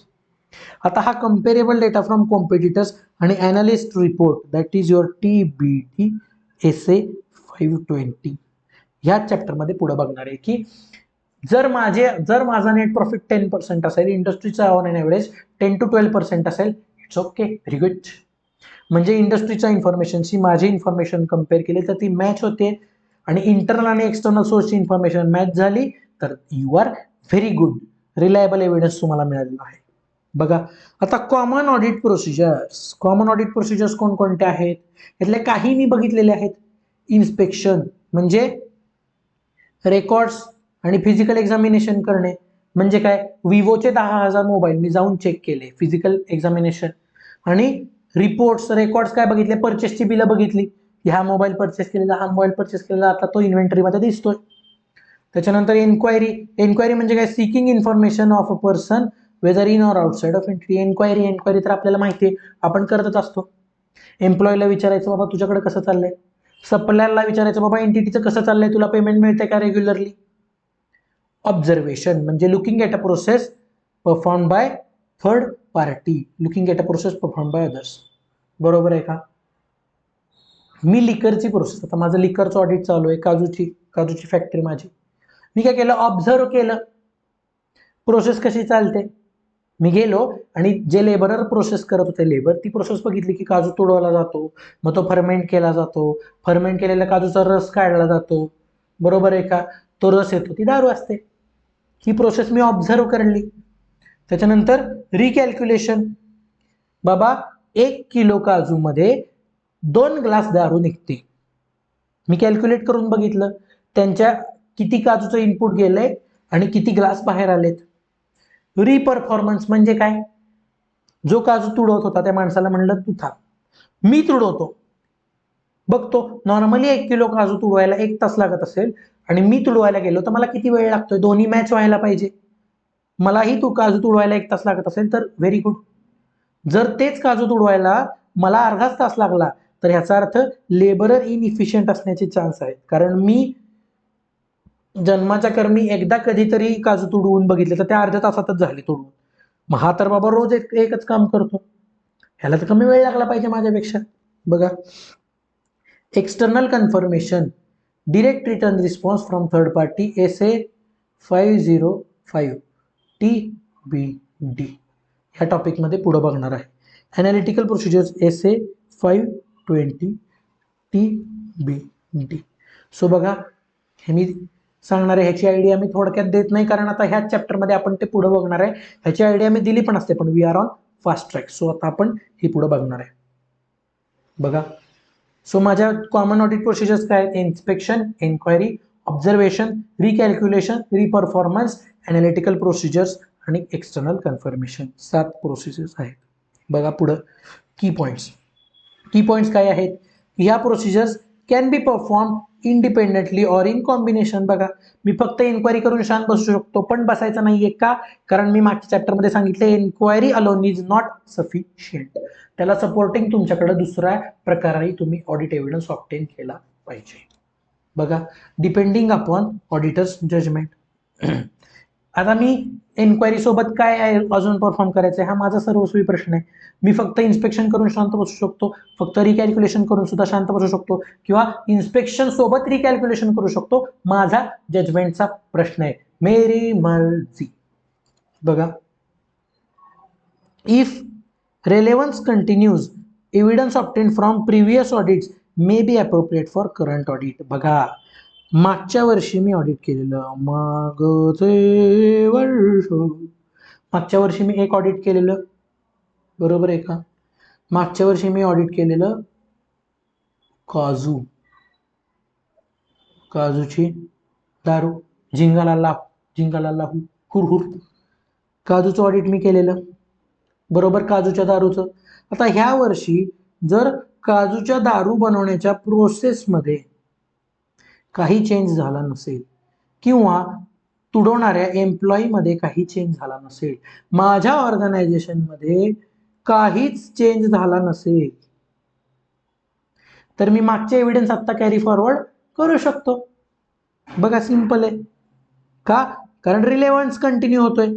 जर प्रोसेस माझी ऑटोमॅटिक झाली तर मला नवीन एव्हिडन्स ऑब्टेन करायला पाहिजे, कारण हा एव्हिडन्स आता नो लॉंगर रिलेव्हंट. आलं का लक्षात? सो बघा, सिंपल आहे, हा सिंपल कॉमन ऑडिट प्रोसिजर्स. आणि हे आता मी मध्ये हा पॉईंट बघितलाय ऑडिट प्रोसिजर्स, त्यानंतर मी ॲसर्शन्स पाहिलेत. आता मी वळतोय पुढच्या पॉईंट कधीही. बघा, आता ॲसर्शन्स आपण इंडिव्हिज्युअली चेक करू शकतो आणि कॉम्बिनेशन मध्ये. कसं, एक इनवॉइस बघितला, मला कळालं काय, ownership rights and obligation valuation कळालं. तिथं जाऊन मला कळालं एक्झिस्टन्ससाठी मला वेगळं प्रोसिजर फॉलो करायला लागलं. आणि 2 ॲसर्शन्स मला कॉम्बिनेशन मध्ये कळाले, इनवॉइस बघितल्या कोणते, राईट्स आणि व्हॅल्युएशन कम्प्लिटनेस. बघा, example, invoice of machinery can give evidence about valuation as well as rights and obligations. बघा, इनवॉइस बघून मला 2 गोष्टी कळतात, म्हणजे कॉम्बिनेशन कळते. Assertions of transactions carried out according to statute fall within the scope of financial statement audit. बघा, जर तुम्हाला सांगितलं असेल लॉनी की हे एखादी गोष्ट चेक करा तर ती तुमच्या स्कोपमध्ये नसली तरी ती तुम्हाला स्कोपमध्ये घालावी लागते. का? कारण law will always prevail over standards. Law महत्वाचा आहे. आता महत्वाचा एक छोटूसा पॉईंट, निगेटिव्ह असर्शन्स. हा काय महत्वाचा एवढा नाहीये, पण बघायचं. निगेटिव्ह असर्शन्स म्हणजे काय? बघा एक्झाम्पल आहे, if it is stated that there is no contingent liability it would be express as negative assertion. एखादी गोष्ट असणे म्हणजे पॉझिटिव्ह असर्शन, म्हणजे नॉर्मल जे आपण बघितले ते, आणि एखादी गोष्ट नसणे दॅट इज निगेटिव्ह असर्शन. बघा, जर माझ्या बॅलन्स शीट मध्ये बिल्डिंग नसेल तर it is negative assertion that building is not there. No existence, negative assertion. Simple आहे. बघा example, if in balance sheet there is no item as building, then it is implied negative assertion that entity does not own any building on balance sheet date. म्हणजे माझ्या balance sheet मध्ये building नसेल याचा अर्थ माझ्याकडे building नाहीये. Simple. आता हे काय दिलण्यासारखं आहे का देण्यासारखं का? नाही, पण आपली काहीतरी टर्मिनॉलॉजी द्यायची म्हणून दिली, महत्वाचं नाही. पण सिलेबसमध्ये आहे, सांगण्याची माझी जबाबदारी आहे. हे लेक्चर फास्ट ट्रॅक आहे, त्यामुळे मी सांगितलं, थोडक्यात संपलेला आहे विषय. Auditor's judgement regarding specific assertions help to collectively give opinion on its whole. बघा, ॲसेटसाठी 4 असर्शन्स, चारही सॅटिस्फाय झाले तर ॲज अ होल माझ्या ॲसेटसाठी मला कॉन्क्रीट एव्हिडन्स मिळाला. बघा, इनव्हॉइस बघितलं, मला राईट ऑब्लिगेशन कळालं, व्हॅल्युएशन कळालं, जर मी तिथं जाऊन बघितलं तर मला एक्झिस्टन्स कळाला, आणि ॲलोकेशन कळालं, कम्प्लिटनेस कळालं, कम्प्लिटरी ट्रान्झॅक्शन रेकॉर्ड झालेलं कळालं. All aspects of transaction are recorded, म्हणजे मशिनरी, डेटर, क्रेडिट, तुमचा जो काही क्रेडिटर आहे त्याला दिलेले पैसे सगळं रेकॉर्डिंग झालं. या सगळ्या गोष्टींनी मला कलेक्टिव्ह एव्हिडन्स मिळाला की माझ्या बुक्समध्ये असलेली मशिनरी ही खरीखुरी आहे आणि चांगल्या आणि योग्य पद्धतीने ती रेकॉर्ड केली गेलेली आहे. बघा, आता एक अजून छोटूसा पॉइंट आहे, audit trail. It is a hot topic. हा कंपनीज ऍक्ट 2013 ने कंपल्सरी केलेला आहे. बघा, कंपल्सरी. आता ऑडिट ट्रेल म्हणजे काय, पुढचा मुद्द्यावर आलेलो आहे. ऑडिट ट्रेल म्हणजे ऑडिट लॉग. आता ट्रेल म्हणजे काय हे मी थोडक्यात एक्सप्लेन करतो. ट्रेल म्हणजे काय? रेकॉर्ड. केले एक्सप्लेन. एवढे पण थोडक्यात नाही करणार आहे. बघा, ऑडिट ट्रेल म्हणजे काय? जर तुम्ही गुगल मॅप्स वापरत असाल, गुगल मॅप्स जो की मी वापरतो, ते काय करतं, दर महिना झाला की तुम्हाला एक छोटूसा व्हिडिओमध्ये सांगतं की तुम्ही गेल्या महिन्यात कुठं कुठं गेला होता. गेल्या महिन्यात तुम्ही कुठं कुठं गेला होता हे तुम्हाला गुगल मॅप सांगतं. याचा अर्थ गुगल मॅप काय करतंय, तुमच्या ऍक्टिव्हिटीचं रेकॉर्ड मेंटेन करतंय. रेकॉर्ड ट्रेल, ज्याला आपण लॉग सुद्धा म्हणतो. संपला विषय. हेच. आता ऑडिटमध्ये लॉग्स कुठल्या प्रकारचे रेकॉर्ड होतील? कोणत्या माणसांनी कोणत्या वेळेला लॉग इन केलं, लॉग इन केल्यानंतर अकाउंटिंग एंट्री कोणती पास केली, पास केलेली एंट्री कधी बदलली, कधी डिलीट केली. बघा, महत्वाचं आहे. मी एंट्री पास करू शकतो. बघा, मी तुम्हाला एक बॅलन्स शीट दिली हार्ड कॉपी, आणि जर डेटामध्ये बदल केला कॉम्प्युटरमध्ये तर मला काय घंटा कळणार आहे? नाही कळणार. कधीपर्यंत? जोपर्यंत मी रेकॉर्ड मेंटेन करत नाही. जर माझी इन्फॉर्मेशन सिस्टीम रेकॉर्ड मेंटेन करत असेल तर मला तो लॉग, ती ट्रेल फॉलो करून मला एखाद्या ट्रान्झॅक्शनच्या डिटेलमध्ये जाता येऊ शकतं की बाबा सेलचं ट्रान्झॅक्शन आहे, debtors account debit to sale. हे ट्रान्झॅक्शन कोणत्या डेटला झालं, कोणत्या टाइमला झालं, कुणी केलं, ते कधी अल्टर झालं आहे का, अल्टर झालं असेल तर कुणी केलं, कोणत्या तारखेला केलं, कोणत्या अमाऊंटने केलं, लक्षात घ्या. आणि ते अमाऊंट केलं त्याला बेस काय, या सगळ्या गोष्टी मला कळतील. कधी कळतील? जेव्हा माझ्या सिस्टीमनी, माझ्या माणसांनी, माझ्या मॅनेजमेंटनी रेकॉर्ड मेंटेन केला असेल, ऑडिट ट्रेल मेंटेन केली असेल, ऑडिट लॉग मेंटेन केले असेल. With this concept let's see. बघा ट्रेल काय? It is a documented flow of transaction. बघा फ्लो, कुणी लॉग इन केलं, कधी ट्रान्झॅक्शन रेकॉर्ड केलं, कोणत्या टाइमनी केलं, कसं केलं, कोणत्या अमाऊंटनी केलं, अल्टर झालंय का. Flow of transaction helps to maintain record of system and user activity. User activity कोणी लॉग इन केलं, कोणी केलं. तुम्ही गुगल अकाउंट तुमचं बघितलं तर तिथं युजर ऍक्टिव्हिटी दिसते. It is log, it is trail. A step by step record by which accounting trail trade details और other information can be trace to their source. बघा एखादी एंट्रीचा सोर्स मला कळेल की तो कधी रेकॉर्ड केलेला. It helps to enhance internal control and problem areas. बघा ज्या एंट्रीज अल्टर केल्या गेल्या आहेत त्या प्रॉब्लेमॅटिक आहेत का? कारण अकाउंटिंग एंट्री बदलायची अशी काय गरज पडली? फ्रॉड सुद्धा असू शकतो. However it involves cost both in terms of expenditure and time to analyse data. बघा कॉस्ट आहे. काय कॉस्ट आहे? मला प्रत्येक एंट्रीत घुसून बघितलं पाहिजे की ती कधी अल्टर झाली, काय झाली. टाइम पण जातो आणि त्यासाठी हाय एंडचे सॉफ्टवेअर्स लागतात, ज्या सॉफ्टवेअरची कॉस्ट सुद्धा जास्त असते. साहजिक आहे, रेकॉर्ड मेंटेन करायचं तर सॉफ्टवेअर पाहिजे ना भाऊ. Trail enhances confidence of auditor, data security, increases reliability of audit evidence. बघा जर माझ्याकडं आलेला एव्हिडन्स तर माझ्याकडं फुल प्रूफ रेकॉर्ड असेल की तो कधी आला, कुणी दिला, कसा दिला, काय दिला, कधी बदलला, कधी नाही बदलला, तर मला पाहिजे तेव्हा जर कोणी मला प्रश्न विचारला, उद्या परवा ऑडिटरवर केस पडतात पण केसेस ऑडिटरवर, कोणी मला विचारलं की ह्या ट्रान्झॅक्शनचा प्रूफ दाखवा, ठीक आहे ट्रान्झॅक्शनचा प्रूफ, भाई ट्रेल मेंटेन केले, साधा माणूस नाही. अलग लक्षात, हा ट्रेलचा फायदा असतो. बघा छोटी concept. Let's move on. Information to be used by auditor as audit evidence. बघा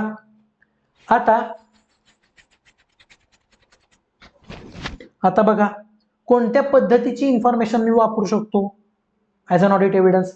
दोन पद्धतीच्या इन्फॉर्मेशन. कोणत्या? जी एंटिटीने स्वतःहून तयार केली आहे मॅनेजमेंटने, म्हणजे balance sheet, profit and loss account, किंवा अशी माहिती जी मॅनेजमेंटने अपॉइंट केलेला एक्सपर्ट देतो मला. एक्सपर्ट. बघा आता मॅनेजमेंटला काय प्रत्येक गोष्टीत डोकं असेलच असं नाही. मग मार्केटिंग कसं करायचं यासाठी मॅनेजमेंटने एक मार्केटिंगचा एक्सपर्ट अपॉइंट केलेला असतो. मार्केटिंगचा एक्सपर्ट मॅनेजमेंटनी अपॉइंट केलेला असतो. मग त्या एक्सपर्टचे रिपोर्ट, असं मॅनेजमेंट कशाला एक्सपर्ट अपॉइंट करू शकतं? कशालाही. लिगलसाठी ऍडव्होकेट अपॉइंट करतात,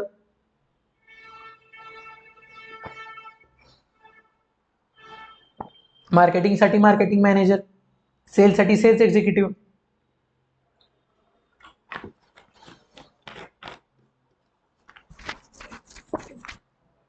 किंवा एखादा कन्सल्टंट सुद्धा मॅनेजमेंट अपॉइंट करतं, बरोबर आहे का? मग ह्या एक्सपर्टचं वर्क, अशा दोन प्रकारचे वर्क मी वापरू शकतो. इतर एक्सपर्टचं वर्क किंवा एंटिटीचं वर्क. बघा एक्सपर्टचं वर्क, आता मॅनेजमेंटचा एक्सपर्ट, लक्षात घ्या तो कोणाचा एक्सपर्ट आहे? मॅनेजमेंटचा एक्सपर्ट आहे. म्हणजे तो इंटरनल माणूस आहे का? हो. आणि आपलं आधी काय ठरलेलं थोड्या वेळापूर्वी, इंटरनल सोर्सपेक्षा एक्सटर्नल जास्त रिलायबल. म्हणजे इंटरनल वरती विश्वास ठेवायचा का नाही यासाठी मला तो माणूस योग्य आहे का नाही चेक केलं पाहिजे. बघा nature and complexity of work. बघा त्याचं वर्क मी वापरणार का नाही, मॅनेजमेंट एक्सपर्टचं वर्क मी वापरावं का नाही हे कशावरती डिपेंड करतं? बघा कॉम्प्लेक्सिटी ऑफ वर्क. जर जास्त कॉम्प्लेक्स वर्क असेल, जितकं वर्क कॉम्प्लेक्स तेवढे चुकीच्या चान्सेस हाय असतात. म्हणजे आपल्याला मॅनेजमेंटच्या एक्सपर्टची रिलायन्स नाही ठेवायला पाहिजे, मला दुसरा एक्सपर्ट स्वतः अपॉइंट केला पाहिजे किंवा मी स्वतः चेक केलं पाहिजे. Risk of material misstatement wrong, जेवढे जर रिस्क जास्त तर इंटरनल मी जास्ती गोष्टी बघत बसणार नाही, इंटरनल गोष्टीवरती रिलायन्स ठेवणार नाही, मी सेपरेट एक्झामिनेशन करेन. बघा अल्टरनेटिव्ह सोर्स ऑफ एव्हिडन्स. बघा जर मला थोडक्यात त्यानं केलेलं वर्षभराचं काम त्याच्यासारखाच फक्त बाहेरचा कुठला माणूस मला लगेच करून देऊ शकत असेल तर मी त्याच्याकडून करून घेणार. इंटरनल पेक्षा एक्सटर्नल जास्त रिलायबल, ह्या पॉईंट ऑफ व्ह्यूनी बघायचं.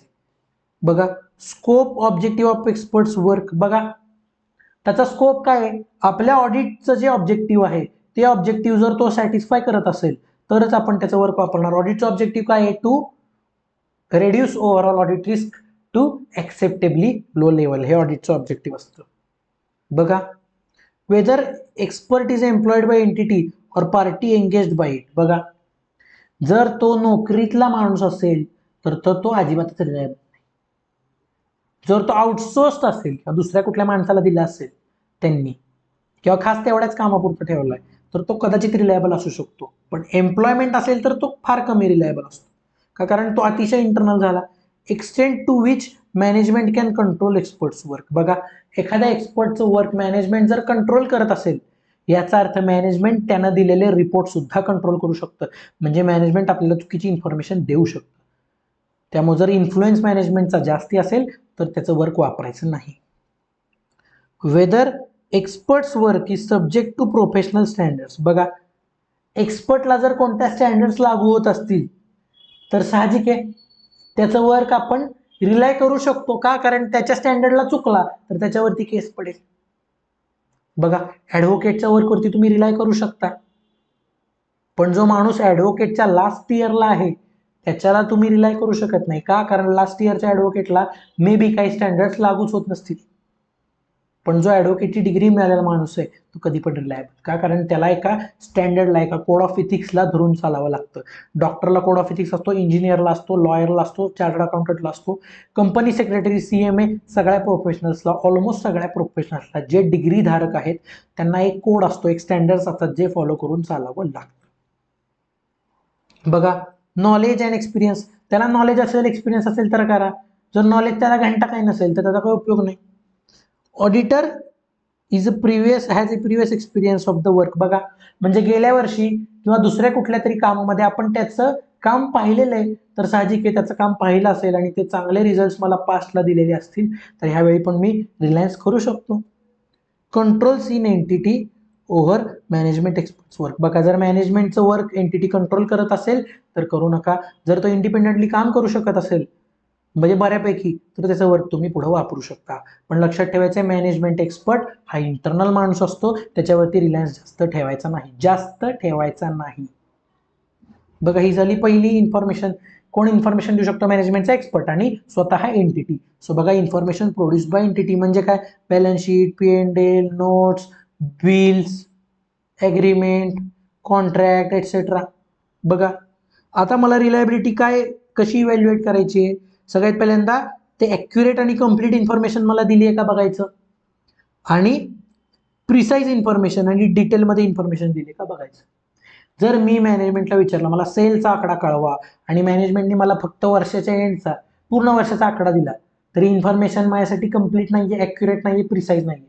पण जर त्यांनी दिलं की एप्रिलमधला एवढा, मे मधला एवढा, जून मधला एवढा, बाबा एप्रिलमधल्या पहिल्या तारखेचा एवढा, दुसऱ्या तारखेचा एवढा, तर ही काय आहे? ही इन्फॉर्मेशन सफिशियंट आहे, प्रिसाईज आहे, कम्प्लीट आहे, ॲक्युरेट आहे, डिटेल्ड आहे. मग मी ते वर्क माझ्याकडं यूज करू शकतो. म्हणजे हा पॉईंट मला काय सांगतो? इन्फॉर्मेशन यूज कधी करायची, कधी यूज करणे. बघा, एक्सपर्टची इन्फॉर्मेशन कधी वापरायची? त्याला नॉलेज असेल तर, तो इंडिपेंडंट असेल तर, मॅनेजमेंट कंट्रोल करू शकत नसेल तर, एक स्टँडर्डनी तो चालून काम करत असेल तर, कॉम्प्लेक्स जास्त वर्क नसेल तर, रिस्क जास्त नसेल तर. आणि इंटरनल इन्फॉर्मेशन कधी बघायची? जेव्हा कंप्लीट, सफिशियंट, प्रिसाईज आणि डिटेल इन्फॉर्मेशन मला देण्यात आलेली आहे तर. पुढं आता बघा, आता विषय कसा असतो? एव्हिडन्स जर मला गोळा करायचा असेल तर माझ्याकडे असतो भरपूर डेटा, भरपूर व्हास्ट डेटा असतो माझ्याकडे. बघा, भारताच्या पॉप्युलेशनचं मला ऑडिट करायचं आहे. नको, एवढ्यावर नको जायला. एका स्कूलचं ऑडिट करायचं आहे मला. एका कुठलं ऑडिट करायचं आहे मला? स्कूल. आता स्कूलमध्ये 10 स्टँडर्ड्स आहेत, बरोबर. एका स्कूलमध्ये किती स्टँडर्ड्स आहेत? 10 आहेत. आता 10 प्रत्येक स्टँडर्डमध्ये जर 50 मुलं असतील तर 500 मुलांचं मला जर चेकिंग करायचं असेल तर आता 500 मुलांचं चेकिंग करण्याच्या कोणत्या कोणत्या पद्धती? त्या 3 पद्धती. बघा, selecting items for testing to obtain audit evidence. बघा, भरपूर डेटा असेल तर मी थरो डेटा चेक करू शकत नाही. लक्षात घ्या, माझ्याकडे 3 पद्धती असतात. एक तर सगळा डेटा चेक करा, 100% एक्झामिनेशन करा. 500च्या 500 मुलांचं एक्झामिनेशन करा. हाईटचा डेटा बघायचा आपल्याला. हाईट 500च्या 500 मुलांची हाईट मोजून बघा.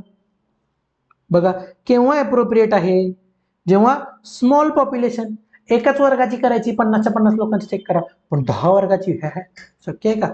मला ऑडिट एका टाइम पिरियडमध्ये चेक करायचं असतं. बघा 1 वर्षाचं ऑडिट मला 2 ते 3 महिन्यात चेक करून द्यायचं असतं ड्यू डेटमध्ये.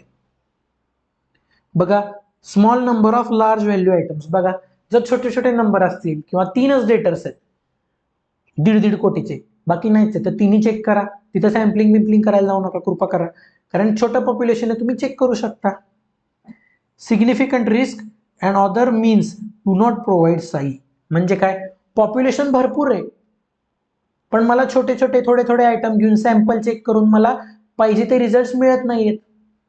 मग अशा केसमध्ये मला काय केलं पाहिजे, थरं जाऊन चेक केलं पाहिजे, प्रत्येक आयटम 100% चेक केला पाहिजे, किंवा information system makes 100% examination cost effective. बघा काय झालंय, जो क्लायंटचा डेटा आहे तुम्ही समजा एखाद्या सॉफ्टवेअरमध्ये टाकून त्याचं ते सॉफ्टवेअर चेक करून बसत असेल, तर मला साहजिक आहे, मला जर 10 मिनिटं लागत असतील तर सॉफ्टवेअरला 4 ते 5 मिनिटात काम होतं. मग जर सॉफ्टवेअर माझं काम सोपं करून देत असेल तर मग मी 100% एक्झामिनेशन करू शकतो. सो बघा 100% कधी चेक करू शकतो, जेव्हा माझ्याकडे लार्ज व्हॅल्यूचे छोटे छोटे कमी कमीच आयटम आहेत, किंवा मला रिझल्टच मिळत नाहीयेत नीट सॅम्पलिंग मधून, तर मला डिटेल चेक केलं पाहिजे, किंवा IT सिस्टीममुळे मला पॉसिबल आहे 100% डेटा चेक करणं. बघा त्यानंतर स्पेसिफिक आयटम उचलायचे. बघा स्पेसिफिक आयटम कोणते उचलायचे, बघा आता समजा काय झालंय, स्पेसिफिक आयटम उचलायचे म्हणजे काय करायचे, 500 पोरं तुमच्या समोर दिली, 500 पोरं तुमच्या समोर दिली, तुम्ही काय केलं, फक्त पहिलीची पोरं उचलली.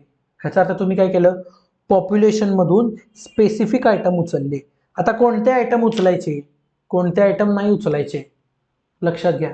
आता हे जजमेंट कोणाचं आहे, ऑडिटरचं आहे, इट इज अ सब्जेक्टिव्ह. आता साहजिक आहे, तुम्ही जर मला विचाराल तर 1ली ते 10वी पहिलीतल्या पोरांची हाईट म्हणजे काय, फालतू एकदम छोटी छोटी छोटी असणार आहेत ती पोरं, चिट्टू चिट्टू, आणि 10वीतली पोरं म्हणजे उंच उंच असणार आहेत बऱ्यापैकी हाईट डेटा चेक करायला. मग मी काय केलं, एक साधारण 6वी 7वीतली पोरं घेतली. आता स्पेसिफिक आयटम उचलले मी, 6वीतली पोरं 7वीतली पोरं. आता 6वी 7वीतली पोरं घेणं हे मला कुठून कळालं, मी माझं जजमेंट लावलं, मी जजमेंट लावूनच मला कळालं ना. सो बघा selecting specific items in making decision relevant factors include understanding of entity ROM and characteristics of population. बघा मला अंडरस्टँड करावं लागेल की माझा ऑब्जेक्टिव्ह काय आहे, रिस्क बघितली पाहिजे. आता जर पहिलीतली पोरं उचलली तर केवढी रिस्क आहे, छोटे छोटे ॲव्हरेज येणार आहे माझं. 10वीतली उचलली तरी रिस्क जास्त आहे, लई जास्त ॲव्हरेज येणार हाईट माझी. जर मी 5.5 फूट म्हणली तर पहिलीतलं पोरगं 5 फुटाचं असते का, पहिलीतल्या पोरांना हात वर केले तरी ते 5 फुटाचं नसते, बरोबर का. पहिलीतल्या पोरांना जर असा हात वर केला तरी ते 5 फुटाचं बसत नाही. तर मी असं म्हणू शकत नाही की 1ली ते 10वी या मुलांची ॲव्हरेज हाईट 5 फूट आहे. बघा judgmental selection of specific items. बघा जजमेंट वरती सिलेक्शन आहे. स्पेसिफिक आयटम्स मध्ये कोणते कोणते आयटम्स असू शकतात, एकतर हाय व्हॅल्यू आयटम्स. बघा आता मी तुम्हाला देतो छोटीशी एक्सरसाइज, डेटर्स देतो तुम्हाला, डेटर्स 5 डेटर्स देतो, 10 रुपये, 20 रुपये, 50 लाख रुपये, 10,000, 20,000, 40,000 आणि 25,000 असे डेटर्स दिले तुम्हाला. बघा 10, 20, 10,000, 20,000, 40,000, 25,000 आणि 20 लाख रुपये. बघा तुमचं लक्ष कुठं जातं, 20 लाख म्हणजे काय, हाय व्हॅल्यू आयटम वरती लक्ष जातं, जजमेंटनीच आपलं लक्ष हाय व्हॅल्यू आयटम्स वरती जातं. All items over a certain amount.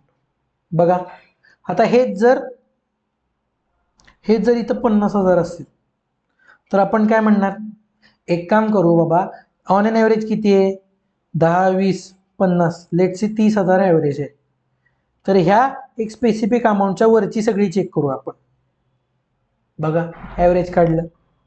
आणि तिसरं आयटम्स टू ऑब्टेन इन्फॉर्मेशन. बघा म्हणजे काय, एन्क्वायरी, अशा गोष्टी बाजूला काढल्या ज्यामधून मला जास्ती इन्फॉर्मेशन मिळू शकेल. म्हणजे काय, मी शिक्षिका बोलवल्या, शिक्षक बोलवले, त्यांना विचारलं असे आयटम स्पेसिफिकली सिलेक्ट केले. So it is a judgmental matter. आणि तिसरं ऑडिट सॅम्पलिंग SA-530. हा SA-530 TBD लेटर. सिंपल. बघा, to be discuss later. Sampling मध्ये काय करतो की मोठ्या पॉप्युलेशन मधून छोटे छोटे छोटे छोटे सॅम्पल बाजूला काढतो आणि त्या सॅम्पलवरती मी या पॉप्युलेशनला कन्क्लूड करतो. म्हणजे सॅम्पलवरनं ठरवायचं की पॉप्युलेशन बरोबर आहे का नाही. थोडक्यात जज करायचं. जसं आपण लोकांना जज करतो तसं डेटाला जज करायचं. थोड्या गोष्टी बाजूला काढून डेटाला जज करणे म्हणजे ऑडिट सॅम्पलिंग. हे मी थोडक्यात आयडिया दिली आहे. पुढची आयडिया आपण नेक्स्ट सेशनमध्ये घेणार आहोत, कारण हे लेक्चर आहे फास्ट ट्रॅक. त्यामुळं पटापटा पटापट आपल्याला कन्सेप्ट क्लिअर करत करत पुढे जायचं आहे. सो बघा, मी 3 पद्धतीने आयटम्स चेक करू शकतो. 100%, नाहीतर स्पेसिफिक आयटम उचलतो, नाहीतर सॅम्पलिंग करतो. बघा आता काय झालंय, हे सगळं करून आपल्याला एव्हिडन्स मिळाला, इंटरनल एक्सटर्नल सगळे मिळाले. आता समजा एका सोर्सची इन्फॉर्मेशन दुसऱ्या सोर्सला मॅच करत नसेल, म्हणजे काय, मी डेटरचा बॅलन्स दिसतोय बुक्समध्ये 1 लाख रुपये आणि डेटरच्या बुक्समध्ये आपला दिसतोय 5 लाख रुपये. आता हा मिसमॅच आहे. अशा केसमध्ये काय करायचं, किंवा मला डाऊट आहे, काय झालंय की डेटरच्या बुक्समध्ये पण 1 लाख दिसतोय, आपल्या बुक्समध्ये पण 1 लाख दिसतोय, पण मला डाऊट आहे. बघा, 2 सिच्युएशन, बॅलन्स मॅचच होत नाही किंवा मॅच होत आहेत पण मला डाऊट आहे. अशा केसमध्ये मी काय करायचंय, अशा केसमध्ये मी बघायचंय की काही मला प्रोसिजर्स मॉडिफाय करायची गरज आहे का, म्हणजे माझं काही चुकतंय का बघायचं.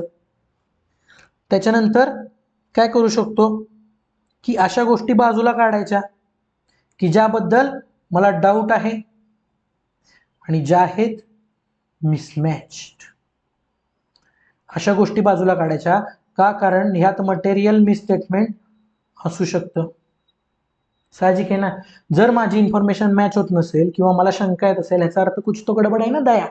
मग त्या गोष्टी वेगळ्या बाजूला काढायच्या आणि एकदा फक्त बघायचं की माझं काही चुकतंय का, मला काही प्रोव्हिजन रिवाइज करायची गरज आहे का. बघा एक्झाम्पल, रिस्पॉन्स बाजूला काढायचा. जे इनकन्सिस्टंट मॅटर आहेत, म्हणजे काय जे मॅच होत नाहीत ते मॅटर बाजूला काढायचे. बघा आता हेच मी म्हणत होतो की मॅनेजमेंट एक्सपर्टचं वर्क आपण वरती वापरलेलं, त्याच्यावरती रिलाय करायचं का नाही करायचं. कशावरनं बघायचं, वर्क. बघा रिलेव्हंट वर्क आहे का, हे मी ऑलरेडी मग वर बघितलंय. स्कोप मध्ये वर्क आहे का आपल्या, त्याच्यानंतर त्याचं वर्क मला समजू शकतं का, अंडरस्टँड करायचं की त्यानं कसं काम केलंय, त्याची पद्धत बघा.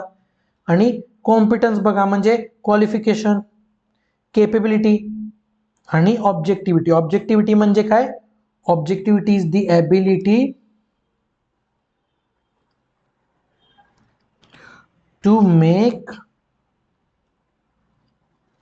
Unbiased decision. Unbiased decision. बघा म्हणजे तो जर बायस होऊन डिसिजन घेत असेल तर वापरू नका, संपला विषय. आणि लास्ट नोट आहे हा, एसे एंड करतोय आपण आता. बघा, ऑडिटर हॅज टू ऑब्टेन साई to draw conclusions on which to base auditor's opinion. बघा तेच मी पहिल्यापासून सांगतोय, साई घ्यायचा. त्याची साई म्हणजे काय, sufficient and appropriate audit evidence. Sufficiency quality appropriateness, sufficiency quantity appropriateness quality. त्या एव्हिडन्सला एक्झामाइन करायचं, कन्क्लूड करायचं की माझा एव्हिडन्स बरोबर आहे का चुकीचा आहे, आणि त्या कन्क्लुजनच्या बेसवरती द्यायचं ओपिनियन. कुठं, ऑडिट रिपोर्टमध्ये. पहिल्यापासून मी आज हेच बघतोय.